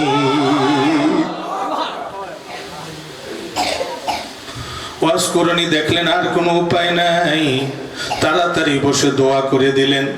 দোয়া করার পর চারদিকে যেই মাত্র খবর ছড়ায় গেছে, মানুষ দোষ শুরু করেছে ওয়াজ করনির কাছে, দেন পানি পড়া, দেন তেল পড়া, দেন মাথায় ফু। ওয়াজ করনি বলে, আল্লাহ আমি তো মানুষের সামনে পরিচিত হতে চাই না, মানুষ আমাকে জিন্দাবাদ দেখ চাই না, মানুষ আমাকে বাবা বলুক আমি চাই না। আল্লাহ তুমি আমাকে এখান থেকে সরাইয়া নাও, আমি আবার আরেকটা গ্রামে যাইয়া সাধারণ মানুষের সাথে বাস করব। মানুষ আমাকে ঘন ঘন সালাম দেখ আমি চাই না, মানুষ আমাকে হুজুর হুজুর বলুক আমি চাই না। ওয়াইজ করনি আবার সাধারণ মানুষের সাথে মিশে গিয়ে গায়েব হয়ে গেলে। আমি বড়, এই কথা বললে বড় হওয়া যায় না। আল্লাহু আকবার। একমাত্র আমার মাওলা যদি বড় বলে বড় হওয়া যায়, মাওলা যদি বড় না বলে সারা দেশের মানুষে ভোট দিলেও বড় হওয়া যায় না। আর মাওলায় যদি বড় বলে সারা দেশের মানুষে খারাপ বললেও কিছু আসে যায় না। ভাইদের কাছে বলতে চাই, খবরদার কারুর বিরুদ্ধে উপহাস করা যাবে না। পারা যাবে? আমরা কাউকে উপহাস করব না, এই ওয়াদাটা করতে পারবো কিনা? আবার বলেন পারবো কিনা? এবার আসেন 3 নাম্বার উদাহরণ। 3 নাম্বারের পরে আমি খুব দ্রুত আর একটা উদাহরণ দিব হয়তো, কারণ আমার সময় নেই। 3 নম্বর হলো আয়েশা রাদিয়াল্লাহু তাআলা আনহা থেকে। মা আয়েশা বলেন যে ইন্নী হাকাইতু ইনসানান ইনদা নবী সাল্লাল্লাহু আলাইহি ওয়াসাল্লাম, একদিন আমি আমার নবীজির সামনে হাকাইতু ইনসানান, মানে হইলো, দেখবেন কোনো মানুষ আছে কথা বলার সময় তার একটু হাতটা লড়ে বেশি, কোনো মানুষের কথা বলার সময় মাথা ঝুলাই বেশি, কোনো মানুষের কথা বলার সময় দেখা গেল ঠোঁটটা কাঁপে বেশি, কেউ হাঁটার সময় একটু বাঁকা হয়ে হাঁটে। এরকম 2-1 হয় কি না? আরেকজনে করে কি, বাচ্চারা অনেক সময় করে কি, ওই লোকটা যেইভাবে হাঁটে, যেইভাবে কথা বলে, আরেকজনের কাছে সেভাবে ব্যঙ্গ করে। যে অমুক লোক এভাবে কথা বলে, অমুক লোকের নাকটা এরকম করে, হাতটা এরকম করে, পাওটা এরকম করে, এরকম। আমার কথাটা বুঝলেন কিনা? এটাকে হেকায়াত বলে। এটাকে কি বলে আরবিতে? এটা বাচ্চা বয়সে যারা এই সময় বেশি করে। তো মা এসব তো বয়স কম, ছোট্ট মানুষ নবীজির ঘরে গেছেন, যাইয়া বলতেছেন যে ইয়া রাসূলুল্লাহ আমি এলাকার একটা মানুষের মতো হাঁটতে পারি।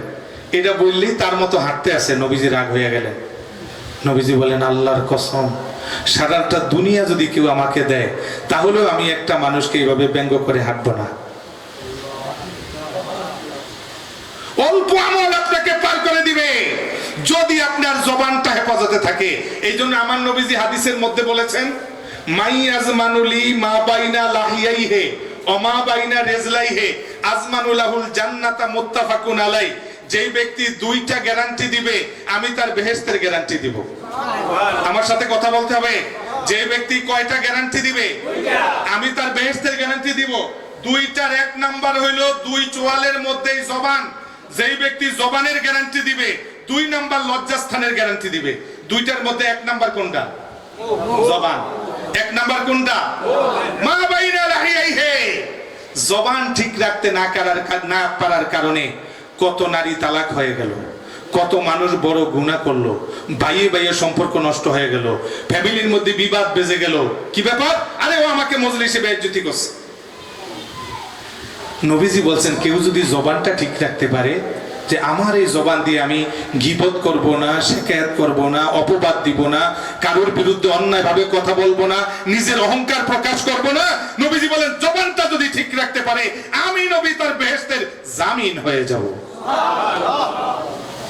আরেক রিওয়ায়াতে এসেছে, নবীজি বলেন, ইন্নার রাজুলা লা ইয়াতাকাল্লামু বিল কালিমাতি মিন সাখাতিল্লাহ। অনেক সময় মানুষ জবান দিয়া ফসকায়া এমন একটা কথা বলে যেই কথাটা আল্লাহ বেজার হয়ে যায়। লা ইয়ারা বিহি বাসান বিহা বাসান, সে মনে করে কিচ্ছু হয় নাই, কিন্তু নবীজি বলে একটা কথা যদি সে কারোর বিরুদ্ধে গীবত, শিকায়েত, কারোর উল্টা বলে, এই একটা কথার কারণে জাহান্নামের এত গভীরে সে যাবে। সাবিনা খারিফান, জাহান্নামের উপর থেকে ছেড়ে দিলে 70 বছর লাগে যত নিচে যাইতে। আরেক রিওয়ায়াতে এসেছে, মা বাইনাল মাশরিক ওয়াল মাগরিব, পৃথিবীর পূর্ব থেকে পশ্চিম পর্যন্ত যতটুক দূরত্ব, জাহান্নামের এত গভীরে তাকে নিক্ষেপ করা হবে যার জবানের মধ্যে কোনো ট্যাক্স নাই, যার জবানের মধ্যে কোনো ব্রেক নাই। কথায় কথায় একজন আরেকজনের বিরুদ্ধে, কথায় কথায় একজন আরেকজনের বিরুদ্ধে। এই মানুষের তো ইবাদত করে কোনো লাভ নাই, কোনো লাভ নাই। আল্লাহু আকবার। আর ছোট্ট একখান হাদিস বলে একটা উদাহরণ বলবো শুধু, তবুকের যুদ্ধের বলে আমি কথা শেষের দিকে নিয়ে যাবো ইনশাআল্লাহ। আপনাদের অসুবিধা হচ্ছে নাকি? আরে কথা বলেন, অসুবিধা হচ্ছে নাকি? আপনি অবাক হবেন, ইরানে যুদ্ধ চলতেছে আমেরিকার সাথে। কাদের সাথে যুদ্ধ চলতেছে? আপনারা কোন পক্ষে? কে কে ইরানের পক্ষে হাত জাগিয়ে দেখান তো, হাত নামান। কে কে আমেরিকার পক্ষে একটু হাত জাগিয়ে দেখান তো। মাশাআল্লাহ, তাই রাফা বন্দরের সাথে আমার মিলে গেল, মতামতটা মিলে গেল। আমার দেশের এক হুজুর বের হইছে, সে বলতে আছে যদি ইরানের খামেনি বেহেশতে যায় তাহলে আল্লাহ আমাকে বেহেশত দিলেও আমি নিব না, আমি জাহান্নামে যাব। আচ্ছা বলেন তো এদের কি হুজুর? আমি নাম বলি নাই আপনাদের, এই জন্য সেই হুজুরের নাম বলি নাই, গীবত হবে না, কথাটা বলেছি। এটা কি হুজুর? তা আমরা কোথায় আছি? বেটা তোরে যে আল্লাহ বেহেশত দিবে কে বলছে? বেহেশত দিলেও নিবে না, আল্লাহর বেহেশত তো সোজা। আমি শিয়াদের পক্ষে কথা বলি না, ইরানের মানুষেরা শিয়া নাকি সেটা হলো আমার পরের কথা। আমার প্রথম কথা হলো যারা ফিলিস্তিনের আমার মা বোনদেরকে শেষ করে দিল, আমার ভাইদেরকে শেষ করে দিল, মাসুম বাচ্চাদেরকে শেষ করে দিল। ফিলিস্তিনের মানুষের আজ ঘর নাই, মাথার উপরে চাল নাই, রমজান মাসে ঘাস খেয়ে যারা ইফতার করেছে, এরপরেও যারা আল্লাহ বলতেছে যে ইহুদির জাতি, যে জারদ সন্তানেরা মুসলমানদের উপরে এভাবে অত্যাচার করেছে, এই ইহুদিদেরকে যে হত্যা করবে আমি তার পক্ষে থাকব। সে কি শিয়া না বেশিয়া আমার বোঝা দরকার নাই, সে ইরান না কিরান আমার বোঝার দরকার নাই। আমার একটাই দরকার, আমার ফিলিস্তিনের অসহায় মানুষদেরকে যারা শেষ করতেছে, যারা রাস্তার মধ্যে নামায় দিয়েছে, যারা না খাওয়ায় শেষ করতেছে, ওই ইহুদির জাতকে যারাই হত্যা করবে আমি তাদের পক্ষে থাকব। যতটুক থাকা সম্ভব ততটুক আমি থাকতে রাজি হব। কথা বলেন ঠিক কিনা?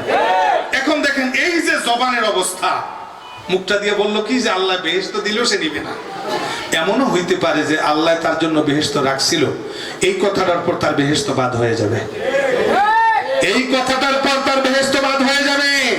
মুসলমানের মুখের জবান এত সহজ না। একখান হাদিস একটা ঘটনা দিয়ে শেষ হবে। কয়খান হাদিস? ঘটনা পারবেন মনে রাখতে? বসতে পারবেন? ধরেন একেবারে সর্বোচ্চ 10-15 মিনিট, ইনশাআল্লাহ পারবেন তো? হাদিসটা হলো মুয়াজ রাদিয়াল্লাহু তাআলা আনহু, সাহাবীর নাম কি? মুয়াজ। এর নবীজি খুব ভালোবাসতো, খুব ভালোবাসতো। নবীজি ইন্তেকালের আগে এর ইয়ামন দেশে যখন পাঠায়, তখন নবীজি বলছে মুয়াজ, এর পরের বারে তুমি যখন আসবা ইয়ামন দেশ থেকে, তখন আর তোমার সাথে আমার দেখা হবে না। আজকে এই মুহূর্তে তোমার আর আমার শেষ দেখা। মুয়াজ লাল্লাকা তামুররু বিকবরি, এরপরে তুমি আমার কবরের পাশ দিয়ে যাবে, তোমার সাথে আমার আর এইভাবে দেখা হবে না। মুয়াজ কি বলবো? বলে হুজুর আমাকে কিছু আমলের কথা বলেন। নবীজি বললেন নামাজে অনেক সওয়াব, রোজায় আরো সওয়াব, হজেও সওয়াব, যাকাতেও সওয়াব।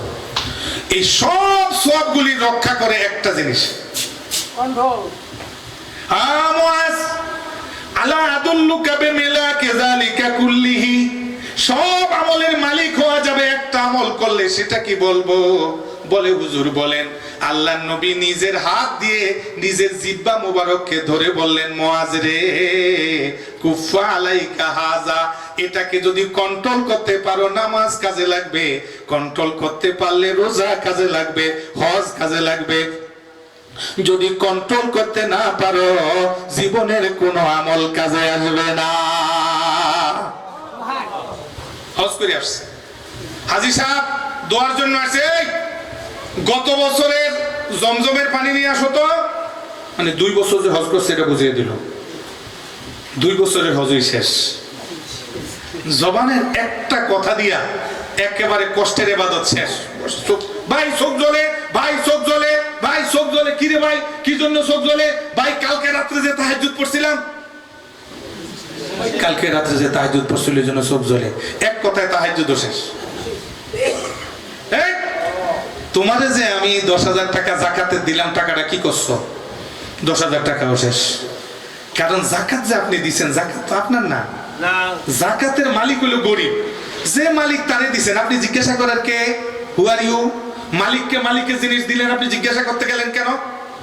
নবীজি বলেন, মুআজ রে, আলা আদুল্লুকা বিমিলাকি যালিকা কুল্লিহি, নামাজ যদি ঠিক রাখতে হয়, রোজা যদি ঠিক রাখতে হয়, হজ যদি ঠিক রাখতে হয়, যাকাত যদি ঠিক রাখতে হয়, একটা জিনিস ঠিক রাখতে হবে, সেটার নাম হইল জবান। সেটার নাম কি? মুআজ কই, ইয়া রাসূলুল্লাহ বলেন কি? আমরা মুখ দিয়ে যা বলি এটা হিসাব হবে? নবীজি বলে, মুআজ তুমি জানো না, মাথার চুল আর পায়ের আঙ্গুলের সাথে মিলাইয়া ফুটবল বানাইয়া লাথি মেরে যাদেরকে জাহান্নামে নিক্ষেপ করা হবে, ওয়াহাল ইউকাব্বুন নাসু আলা উজুহিম আও আলা মানাখিরিম ইল্লা হাসাইদ আলসিনাতিম, তারা তো ওই মানুষ যাদের জবানে বিরেক নাই। যেই মানুষ দেখবেন কথা কম বলে, কারুর বিরুদ্ধে গীবত শিকায়ত করে না, সে গ্রামের সাধারণ কৃষকও যদি হয়, মনে করবেন যে এই মনে হয় আসল ওলি আল্লাহ। হয়তো মানুষে চিনে না, কিন্তু এটাই আসল ওলি আল্লাহ। জবান দিয়া ফের ফের করতে আছে, মানুষের বিরুদ্ধে দেদারসে বলতে আছে, মানুষকে ব্যঙ্গ করতেছে, মানুষকে একেবারে ফতুয়া দিয়া জাহান্নাম টান্নাম দিয়া শেষ করিয়ে দিয়ে গায়ের জোরে নিজেই একা বেহেশতে যাইতে আছে, বুঝবেন যে এটার লক্ষণ খারাপ, এটার লক্ষণ বেশি খারাপ। এই জন্য একটা হাদিসের আবার একটু বাংলা বলে ঘটনাটা বলবো। নবীজি বলেন, সাহাবীরা বলো তো, মানিল মুফলেস আতাদরুনা মানিল মুফলেস, তোমরা কি জানো মুফলেস কে? এটা মনে রাখতে হবে আজকে, শব্দটা কি? মুফলেস। সাহাবীরা জানে মুফলেস কি, আরবের মানুষ তো। কয়, ইয়া রাসূলুল্লাহ, আল মুফলিসু ফিনা মান লা দিরহাম লাহু ওয়ালা মাতা। হুজুর, মুফলিস হইল মিসকিন, যার কিচ্ছু নাই, পকেটে টাকা নাই, গায়ে জামা নাই, ঘরে বিছনা নাই, গরও নেই।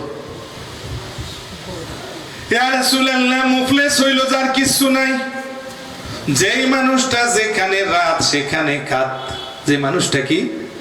যেখানে রাত সেখানে কাত, ঘর নাই, দরজাও নাই, বিছনাও নাই, এটা হইল মুফলিস।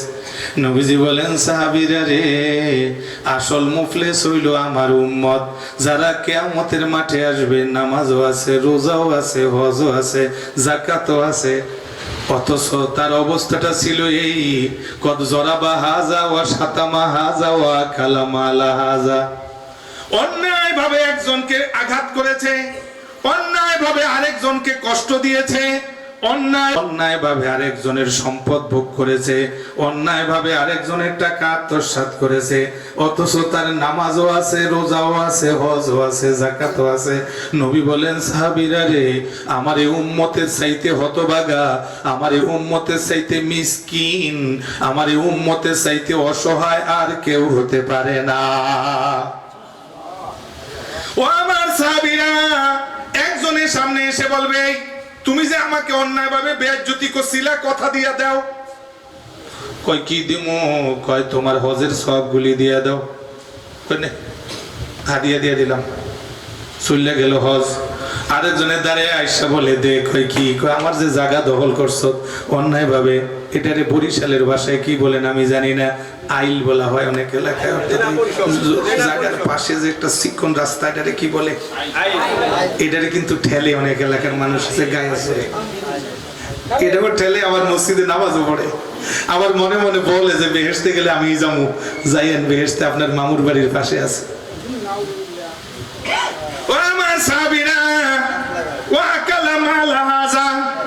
আরেকজনের সম্পদ অন্যায় ভাবে দখল করেছে, সে সামনে এসে বলে, দে।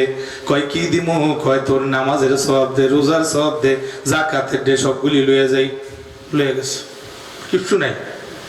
এর মধ্যে আরেকজনে আসছে, আয়সা বলতেছে, তুমি যে আমাকে গালি দিছিলা, এখন দে। কি দিমু? কয়, কার? কয়, নামাজও লয়ে গেছে, রোজাও নিয়ে গেছে, হজও নিয়ে গেছে, যাকাতও নিয়ে গেছে, কি করব? ফেরেশতারা কয়, একটা কাজ করে, তো কিছু নাই, তোর গুনাহগুলি এর মাথায় দে। এখন এই লোকটার মাথা আরেকজনের গুনাহগুলি দেওয়ার পর এই লোকটা জাহান্নামের দিকে যায়। এর নামাজ আছিল, রোজাও ছিল, হজও ছিল, যাকাতও ছিল, এখন সে কই যায়? কই যায়? আরেকজনে নিয়ে গেছে, রোজাটাও নাই আরেকজনে নিয়ে গেছে, হজটাও নাই আরেকজনে নিয়ে গেছে, যাকাতটাও নাই আরেকজনে নিয়ে গেছে, আরেকজনের গুনাহগুলিও দিয়ে গেছে, নিজের গুনাহ অন্যের গুনাহ সব গুনাহ নিয়ে যখন যায়, নবীজি বলে সাহাবীরা এই লোকটার নাম কি? কয় হুজুর কি? নবীজি বলেন এই লোকটার নাম হইলো মুফলেস, এই লোকটা হইলো মিসকিন, এই লোকটা হইলো হতভাগা, এই লোকটা হইলো কপাল পোড়া, এর চাইতে কপাল পোড়া দুনিয়াতে আর কেউ হতে পারে না। যে মানুষটারে দেখবেন আরেকজনের জায়গাও দখল করে না, গালিও দেয় না, কাউকে লজ্জাও দেয় না, কাউকে অন্যায়ভাবে কষ্টও দেয় না, এই লোকটার আমল যদি কম হয় আপনি জানেন না এই লোকটা যে কত আমলওয়ালা মানুষের আগে আগে বেহেশতে চলে যাবে। কষ্ট হয়েছে নাকি? আর একটা কথা দিয়ে শেষ হবে ইনশাআল্লাহ। আছেন না নাই? 10-12 মিনিট পারা যাবে না ইনশাআল্লাহ? নবীজি আমার তবুকের যুদ্ধ থেকে আসতেছেন, আমার সাথে জবাব দিতে হবে কোন যুদ্ধ থেকে? এই যুদ্ধে মুসলমানদের সাথে কিছু মুনাফিকও গেছে। এখন মুনাফিকরা হাঁটতে আছে অনেক রাস্তা, শত শত কিলো, কারুর উট আছে কারুর উট নেই, কেউ উটের পিঠে চড়ছে কেউ পায়ে হাঁটতে আছে, এত রাস্তা কষ্ট হইতেছে হাঁটতে। কারণ অনেক মানুষ আছে না এই কষ্টের সময় একটু গল্প টল্প করে, মুনাফিকরা গল্প শুরু করছে। গল্পটা বলবো? গল্পটা হইলো হুজুরদের বিরুদ্ধে। গল্পটা হইলো কার বিরুদ্ধে?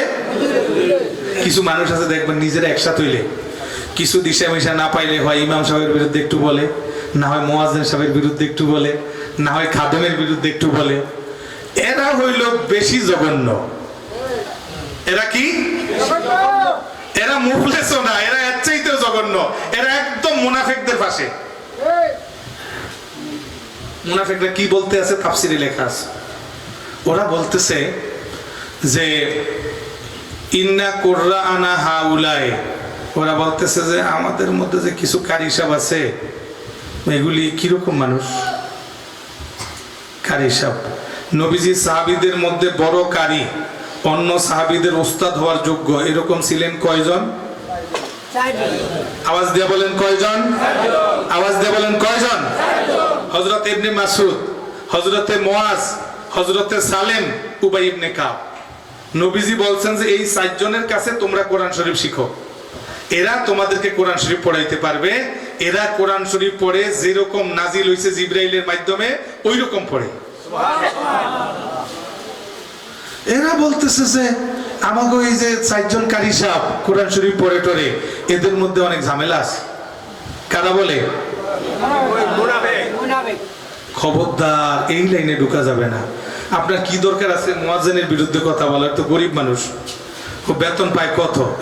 এর সাফা বন্দর এলাকায় না হয় একজন মুয়াজ্জিনের বেতন 6,000 টাকা, 10,000 টাকাই হোক, এর উপরে তো হবে না। 10,000 আছে? কম আছে। আল্লাহ আমাকে ওই ধানমন্ডি আমার মসজিদের পাশে একটা মসজিদ আছে তাকুয়া মসজিদ, ওটার খতিব সাহেবের বেতন হইলো 1 লাখ টাকা, শুধু জুমা পড়ায় আর কিছু না। আপনার সাফা বন্দরের খতিব সাহেবের বেতন আছে 1 লাখ? আয়ত এত হয় না। আমার মসজিদে রমজানের শেষ জুমার আগের জুমার দিনে যে মানুষের দান করে 5-10 টাকা, এটা উঠছে 1,65,000, আর শেষ জুমায় উঠছে 1,45,000। সাধারণত এইরকম উঠে। আর আমার মসজিদে আপনি যদি রমজান মাসে যান তাহলে আপনি আশ্চর্য হয়ে যাবেন। 12:30 কিয়ামুল লাইল শুরু হয়। আমরা তারাবির নামাজ পড়তাম 12:30 উঠতাম, আবার মনে হয় যেন হেরেম শরীফের মতো 5 জন হাফেজ কিয়ামুল লাইল পড়াইতে থাকে, সুন্দর করে তেলাওয়াত করে, মনে হয় যেন মদিনা শরীফে আমরা নামাজ পড়তে আসি। মানুষ সারা রাত্র নামাজ পড়ে, সারা রাত্র নামাজ পড়ে। আল্লাহু আকবার। কাজে ঘুরে ঘুরে মসজিদের খাদেম, মুয়াজ্জিন, ইমাম, আলেম, ওলামা এদের বিরুদ্ধে যাতে কথা না যায় খুবই সতর্ক থাকতে হবে বেশি। কারণ এরা হইলো কোরআন হাদিসের সাথে লাগিয়ে থাকে। কার সাথে লাগিয়ে থাকে? এটা খেয়াল রাখতে হবে। আমি মিরপুর বাইতুন নূর জামে মসজিদে যখন জুমা পড়াইছি 13 বছর। কত বছর? একবার এতেকাফে গেলাম, আমার সামনে আরেকজন বসা, ওনার জিজ্ঞাসা করলাম ভাই আমি তো এতেকাফে আসছি 2-3 দিন পর, আপনি এই 3 দিনে কোরআন শরীফ কদ্দুর পড়ছেন? হায়া হুজুর একটুও না। দোয়া পড়ছেন কি কয় হ্যাঁ পড়ি না। কই কেন করব যদি আমার মাথার মধ্যে একটা টেনশন খালি ঘুরতে আছে। কি টেনশন? কই টেনশনটা ঘুরতে আছে যে এই যে মসজিদে এতগুলি টাকা উঠে, এই টাকাগুলি দিয়ে করব কি? তারপর হুজুর এই চিন্তায় না পারি আল্লাহরে বলাইতে, না পারি কোরআন শরীফ পড়তে, না পারি দোয়া করতে। চিন্তা করে মানুষ যে কত পদের আছে। মুনাফিকরা তবুকের যুদ্ধ থেকে আসার সময় ওরা কথা বলতেছে, কয় এই যে কারি সাহেব যারা আছে, কয় তারপর কয় একবার হুম বুতুনান, পেটটা খুব মোটা মোটা গো। পেটটা কি আর কি কয় আকজাবুল লিসানান, কথা কইলে যা কয় সব ঠিক কয় না, মিথ্যা কথাও বলে। আর কি কয় যে আজমালু লেহাকান, এমনি দেখা হইলে খুব সুন্দর করে কথা বলে, দেখা হইলে হাসে কথা বলে, কথার মধ্যে মিথ্যা বলে, পেটটা মোটা মোটা। এই কয়েকটা কথা বলছে হাসতে হাসতে। আমার আল্লাহ রাব্বুল আলামিন কোরআন শরীফের আয়াত নাযিল করে দিয়েছেন, হুজুররা আছেন এখানে, ওয়ালা ইন সাআলতাহুম লা ইয়াকুলুন্না ইন্নামা কুননা নাখুদু ওয়া নালআব কুল আবিল্লাহি ওয়া আয়াতিহি ওয়া রাসূলিহি কুনতুম তাস্তাহজিউন। নবীজি ওদেরকে ডাক দিলেন, ওরা বলে হুজুর আমরা একটু রসিকতা করছিলাম, কারণ হইল এই দীর্ঘ রাস্তা হাঁটতে হাঁটতে ক্লান্ত হয়ে গেছি, একটু রসিকতা করে উপহাস করে কথাগুলো বলেছি। আল্লাহ বলে নবী আপনি ওদেরকে বলে দেন উপহাস আল্লাহকে নিয়ে করা যাবে না, নবীকে নিয়ে করা যাবে না, আল্লাহর আয়াত নিয়ে করা যাবে না। ভাইদের কাছে বলি এখানে কি ওরা আল্লাহকে নিয়ে উপহাস করছিল নাকি? ওরা কি নবীকে নিয়ে করছিল নাকি? ওরা কি আয়াত নিয়ে করছিল নাকি? ওরা তো কারি সাহেব নিয়ে উপহাস করেছে। কারি সাহেবকে নিয়ে উপহাস করলে সেটাও আল্লাহর আয়াত, ইমাম সাহেবকে নিয়ে উপহাস করলে সেটাও আল্লাহর আয়াত, মসজিদের খাদেমকে নিয়ে উপহাস করলে সেটাও আল্লাহর আয়াত। কারণ কোরআন শরীফের যেমন সম্মান আছে, কোরআন শরীফের গায়ের মধ্যে কাপড়ের যে কাবার থাকে ওই কাবারের সম্মান আছে, কোরআন শরীফ কাঠের যে রেহালে থাকে রেহালেরও সম্মান আছে, মসজিদের সাথে যে লেগে থাকে, মসজিদে যে ঝাড়ু দেয় ওই ঝাড়ুদার হয়তো আমার মতো বক্তার চাইতেও আল্লাহর কাছে প্রিয় হতে পারে। কারণ আমি বক্তা হয়তো মসজিদের ঝাড়ু দেওয়ার সুযোগ পাই না, ওই বেচারায় দিন রাত্র আল্লাহর ঘর মসজিদে বসে পরিষ্কার করে দেয়, আর একটা মানুষ যেন সেজদা দিয়ে আল্লাহকে ডাকতে পারে। কথা বলেন ঠিক কিনা? এক নাম্বার কথা হলো কোন মুসলমানকে নিয়ে উপহাস হবে না। রাজি না নারাজ? কারণ আমার চিন্তা আমি করব, অন্য মানুষকে তুচ্ছ করার সময় আমার নাই। কে কে রাজি আছি? আল্লাহু আকবার, হাত নামান। দুই নাম্বার কথা হলো বিশেষ করে যারা কোরআন হাদিস মসজিদ মাদ্রাসার সাথে জড়িত এদের ব্যাপারে বেশি সতর্ক থাকবো, এদের ব্যাপারে আরো বেশি সতর্ক থাকবো। রাজি না নারাজ? কে কে রাজি বলেন আল্লাহু আকবার। হাত নামান। সর্বশেষ একটা ঘটনা বলে শেষ করে দিতেছি। হযরত ঈসা আলাইহিস সালাম রাস্তা দিয়ে হাঁটতেছেন। কে হাঁটতেছেন রাস্তা দিয়ে? তো যাওয়ার সময় দেখে একটা কবরের মধ্যে আযাব হইতেছে। নবীরা রাস্তা দিয়ে হাঁটলে মাটির নিচে কি আছে তাও দেখে, ঠিক না? আমাদের নবীজি রাস্তা দিয়ে হাঁটলে দেখতেন কবরের মধ্যে আযাব হয়। একবার দুই কবরের মধ্যে আযাব হইতেছে, সাহাবীদেরকে দাঁড় করেছে, আযাব হয়। হুজুর কি করছে এরা? যা করছে তোমরা তো মনে করবা ছোট গুনাহ, আল্লাহর কাছে তো বড়। কই কি? এদের একজন কানা ইয়ামশি বিন নামিমা, মানুষের পিছনে একজনের বিরুদ্ধে আরেকজনের কথা বললে ঝগড়া লাগিয়ে রাখতো, এরকম লোক সাফা এলাকায় নাই। একজনের সাথে আরেকজনের বন্ধুত্ব, এর বিরুদ্ধে ওর সাথে কথা বলে বন্ধুত্ব নষ্ট করে দিয়েছে। আরে আপনার সাথে বন্ধুত্ব করলে কি হবে, পিছনে পিছনে কিন্তু আপনার বিরুদ্ধে এই বলে বানিয়ে বানিয়ে বলতে আছে। এই জাতীয় লোক অন্তত পক্ষে সাফায় নাই। এটাকে নমিমা বলে। এটাকে কি বলে? নমিমা। নবীজি বলে সে তো মনে করছে এটা কিছু না, নামাজ আছে, রোজা আছে, সব আছে, কিন্তু এই কামদার কারণে ফেরেশতা এমন ফিডাইতে আছে, এর চিল্লানে উট পর্যন্ত রাস্তা দিয়ে হাঁটতে পারে না। আরেকটা কি? আরেকটা হলো এই যে পেশাব করার পর পবিত্রতা অর্জন করতো না, কুলুক ব্যবহার করতো না।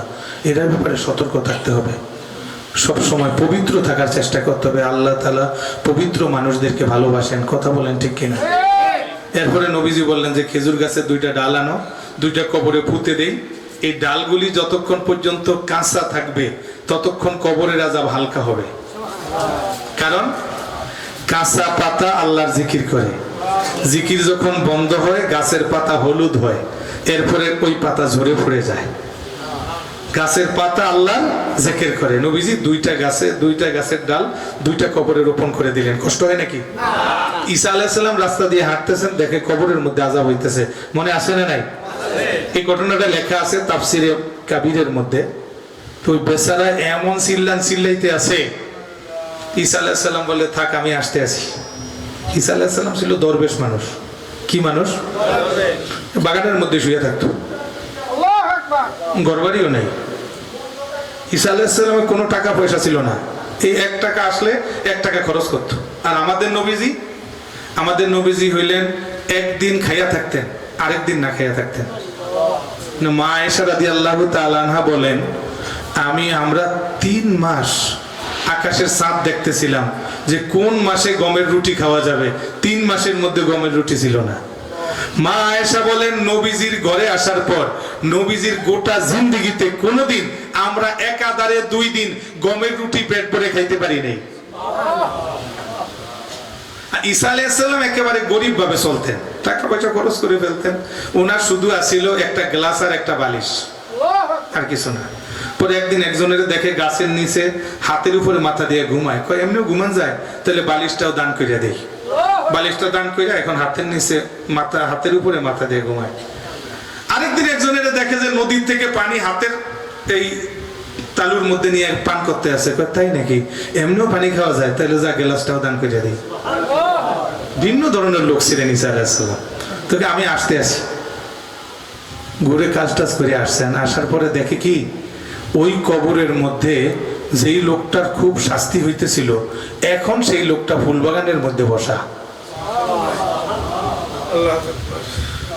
ঈসা আলাইহিস সালাম যাইয়া সিজদা দিছে আল্লাহরে, দিয়ে আল্লাহ আগে দেখলাম কি এখন দেখি কি, বুঝলাম না, তো একটু ব্যাখ্যা করে দেন।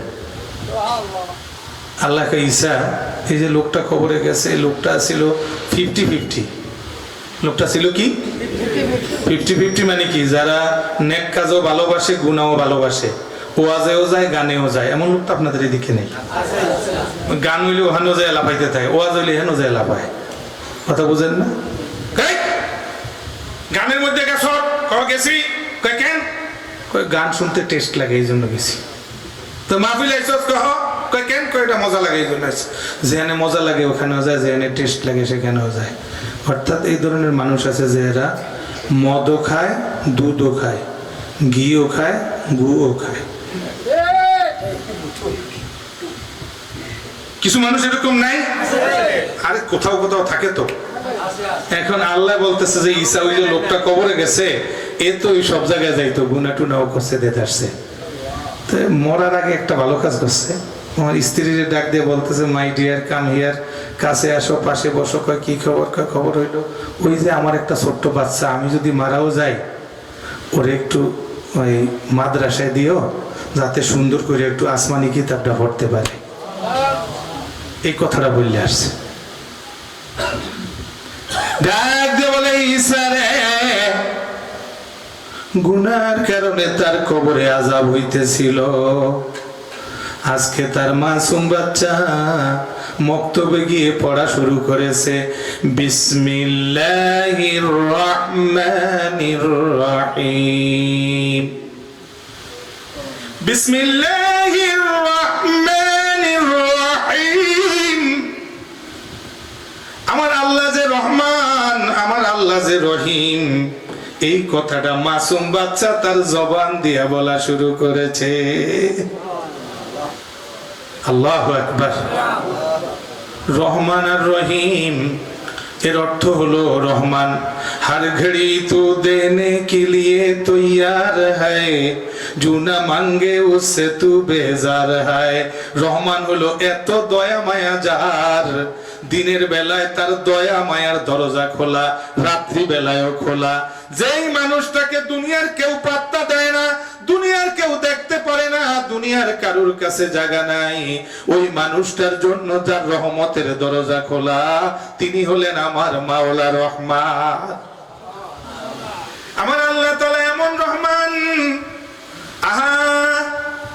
ই দরগাহে মা দরগাহে নো উম্মীদি নিস্ত সদবারে গর তওবা শিকস্তি বাজ আ। কবি বলেন শুনো, একবার গুনাহ হয়ে গেছে, একটু রহমানুর রহিম গাফুরুর রহিম বলে ডাক দিলে আমার আল্লাহ মাফ করে দিবেন। আবার গুনাহ হয়ে গেছে, আবার তওবা করো। আবার গুনাহ হয়ে গেছে, আবার তওবা করো। 50 বার তওবা ভঙ্গ হয়ে গেছে, 51 বার তওবা করো। 70 বার তওবা ভঙ্গ হয়ে গেছে, 71 বার তওবা করো। 100 বার তওবা ভঙ্গ হয়ে গেছে।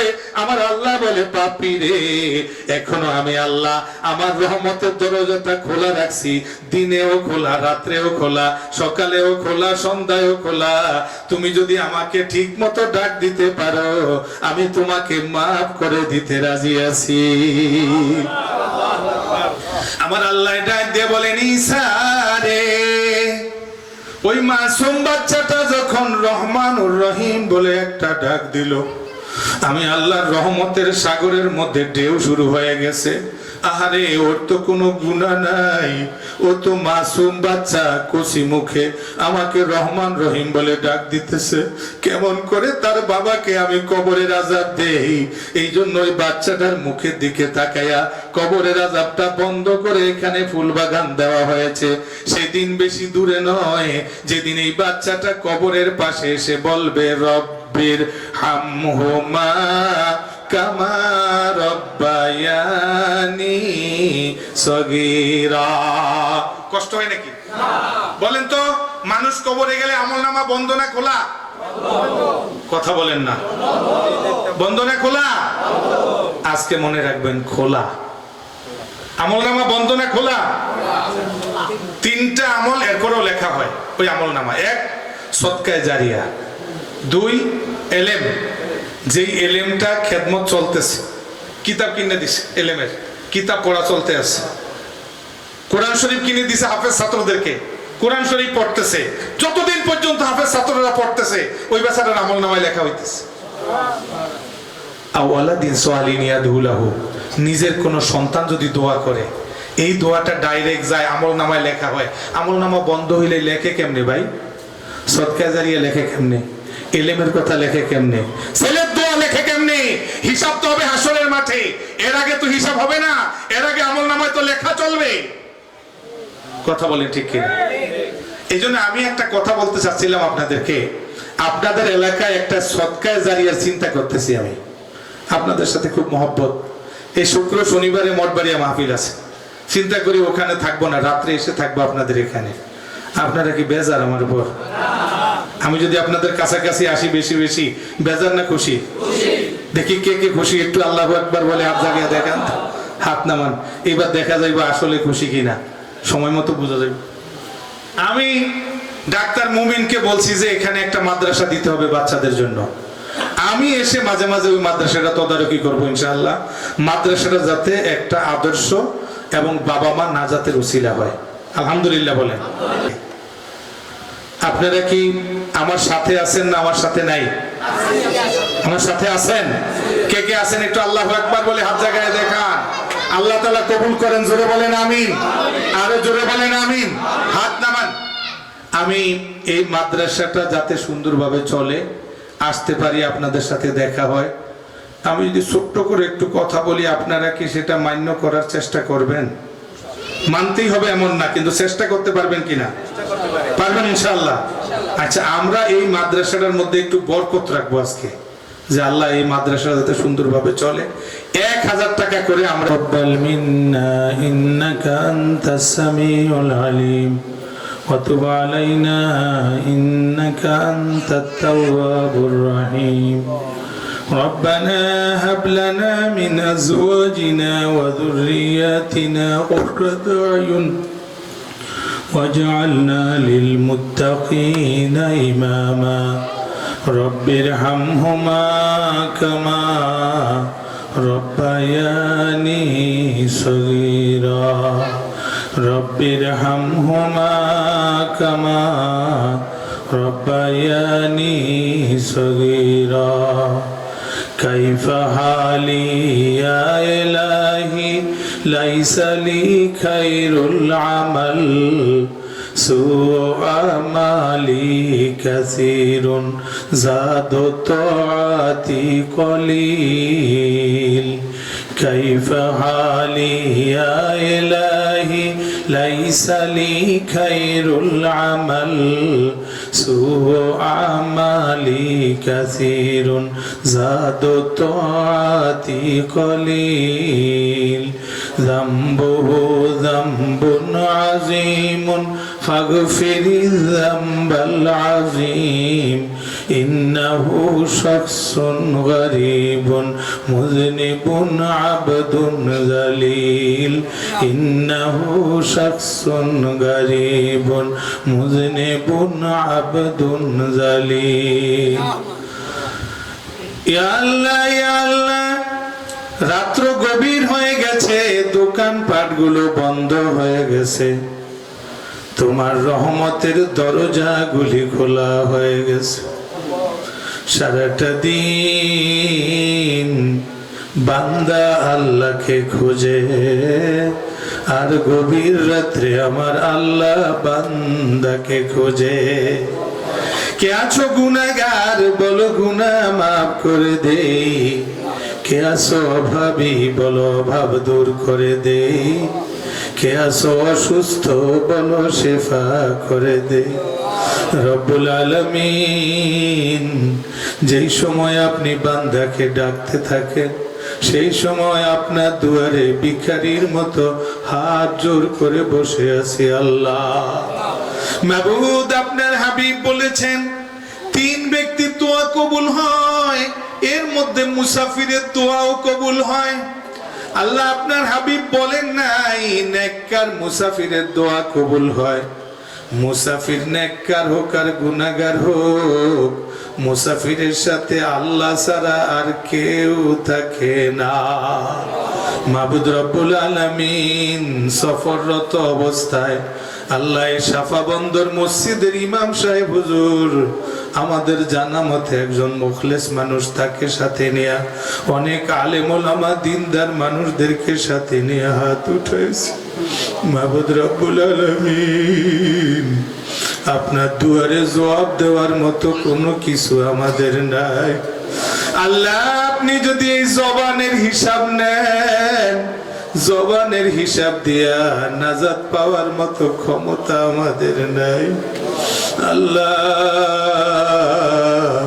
এরপরেও বড় আশা করে আপনার দুয়ারে হাত উঠাইছি আপনি তো বলেছেন লা তাকনাতু মির রাহমাতিল্লাহ পাপীরে আমার দয়ার রহমত থেকে নিরাশ হইও না ইন্নাল্লাহা ইয়াগফিরুয যুনুবা জামিআ তোমার গুনাহ করার ক্ষমতা যত আছে তোমার মাওলার ক্ষমা করার ক্ষমতা তার চাইতে বেশি আছে মাবুদ রব্বুল আলামিন দয়া করে মায়া করে মানুষ বানায় দুনিয়ায় পাঠাইছে আল্লাহ আপনাকে রহমানুর রহিম বলে ডাক দিয়েছি আল্লাহ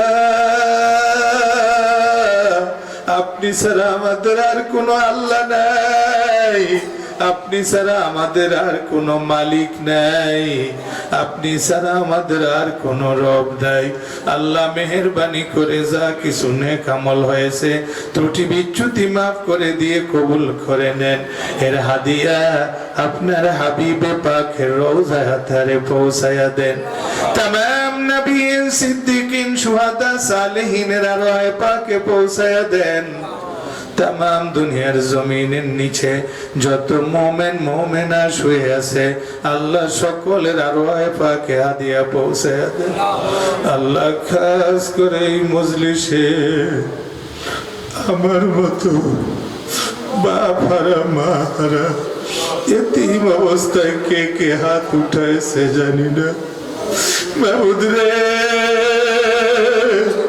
রমাদান মাস চলে গেল বাবার টেলিফোন তো আসলো না মা যেই মা সন্তানকে না দেখলে পাগলের মতো হয়ে যেত সে মায়ের কোনো খবর আসে না। মাবুদ, জানি না বাবা মা কি অবস্থায় আছে। আল্লাহ, আপনি মেহেরবানি করে আমাদের বাবা মায়ের আরওয়ায়ে পাকে হাদিয়া পৌঁছায়া দেন। আল্লাহ, আপনি দয়া করে আমাদের বাবা মাকে মাফ করে দেন। আমাদের বাবা মার কবরকে জান্নাতে টুকরা বানায়া দেন। আল্লাহ, আমাদের সন্তান সন্ততিকে মাফ করে দেন। আমাদের সন্তান সন্ততিকে তাকওয়ার জীবন ভিক্ষা দেন। আল্লাহ, খাস করে এলাকার বন্ধুরা আমাদেরকে ভালোবাসে, দুনিয়ার জন্য নয়, টাকা পয়সার জন্য নয়, আল্লাহ আপনার জন্য ভালোবাসে। আল্লাহ, এই ভালোবাসাটাকে আমাদের নাজাতের জরিয়া বানায়া দেন। আল্লাহ, আপনার এক বান্দা আমাদের আদরের ছাত্র ডাক্তার মুমিন, আল্লাহ যখনই খবর দেই পাগল হয়ে ছুটে আসে। আল্লাহ, আপনার এই বান্দা আলেম ওলামাকে, ওস্তাদদেরকে, বাবা মাকে যে ভালোবাসে, এই ভালোবাসার উসিলায় দুনিয়া ও আখিরাতে ইজ্জত মঙ্গল কামিয়াবি নসিব করে দেন। আল্লাহ, যে মাদ্রাসার কাজ শুরু করেছে, আপনি দয়া করে এই মাদ্রাসাটাকে কবুল করে নিন। আল্লাহ, এই মাদ্রাসাকে এলাকার নাজাতের জরিয়া বানাইয়া দেন। আল্লাহ, এই মাদ্রাসায় যারা শিক্ষার্থী আছে এদেরকে দিনদার পরেজগার হওয়ার তৌফিক দিয়ে দেন। আল্লাহ, সঠিক ইলম হাসিল করার তৌফিক দিয়ে দেন। আল্লাহ, আমার ভাইরা যে যে নেক আশা করে হাত উঠাইছে, সকলের নেক আশা আপনি পুরা করে দেন। ওয়া সাল্লাল্লাহু তাআলা আলা সাইয়্যিদিনা মুহাম্মাদ ওয়া আলা আলিহি ওয়া আসহাবিহি আজমাইন। আল্লাহ, আমাদের দেশের উপর আপনার রহমত নাজিল করে দেন। আল্লাহ, গোটা বিশ্বে মুসলমানদের বড় করুণ অবস্থা। আল্লাহ, মুসলমানের দলাদলির সুযোগে অমুসলিমরা পাখির মতো মুসলমান শিকার করতেছে, মুসলমানকে নিয়ে তারা খেলা করতেছে, মুসলমানদেরকে হত্যা করার হোলি খেলায় মেতে উঠেছে। আল্লাহ, এইভাবে যদি যুদ্ধ চলতে থাকে, না জানি দুর্ভিক্ষ আরো বেশি করে এসে যায়। আপনার হাবিব বলেছেন, শেষ জমানায় মানুষেরা তীর দিয়া যুদ্ধ করবে, আমরা বুঝি নাই। এখন দেখি ওই তেল যদি শেষ হয়ে যায়, গাড়ি আর চলবে না, আবার ঘোড়ার সময় আসবে, তীরের সময় আসবে। মাবুদ, আমরা বুঝি নাই। আপনার হাবিব সব কথাগুলো আগে বলে গেছে। আল্লাহ, আপনি মুসলমানদেরকে সাহায্য করেন। আপনি ছাড়া মুসলমানের কেউ নাই, মুসলমানের অস্ত্র নাই, মুসলমানের কিচ্ছু নাই। মুসলমান শুধু দলাদলিতে ব্যস্ত। আল্লাহ, আপনি মুসলমানদেরকে এক হওয়ার তৌফিক দিয়া দেন, নেক হওয়ার তৌফিক দিয়া দেন। সুবহানা রাব্বিকা রাব্বিল ইজ্জাতি আম্মা ইয়াসিফুন ওয়া সালামুন আলাল মুরসালিন ওয়ালহামদুলিল্লাহি রাব্বিল আলামিন। মরণের কালে মোদের জবানে জারি করে দিও লা ইলাহা ইল্লাল্লাহু মুহাম্মাদুর রাসূলুল্লাহ। আসসালামু আলাইকুম ওয়া রাহমাতুল্লাহ।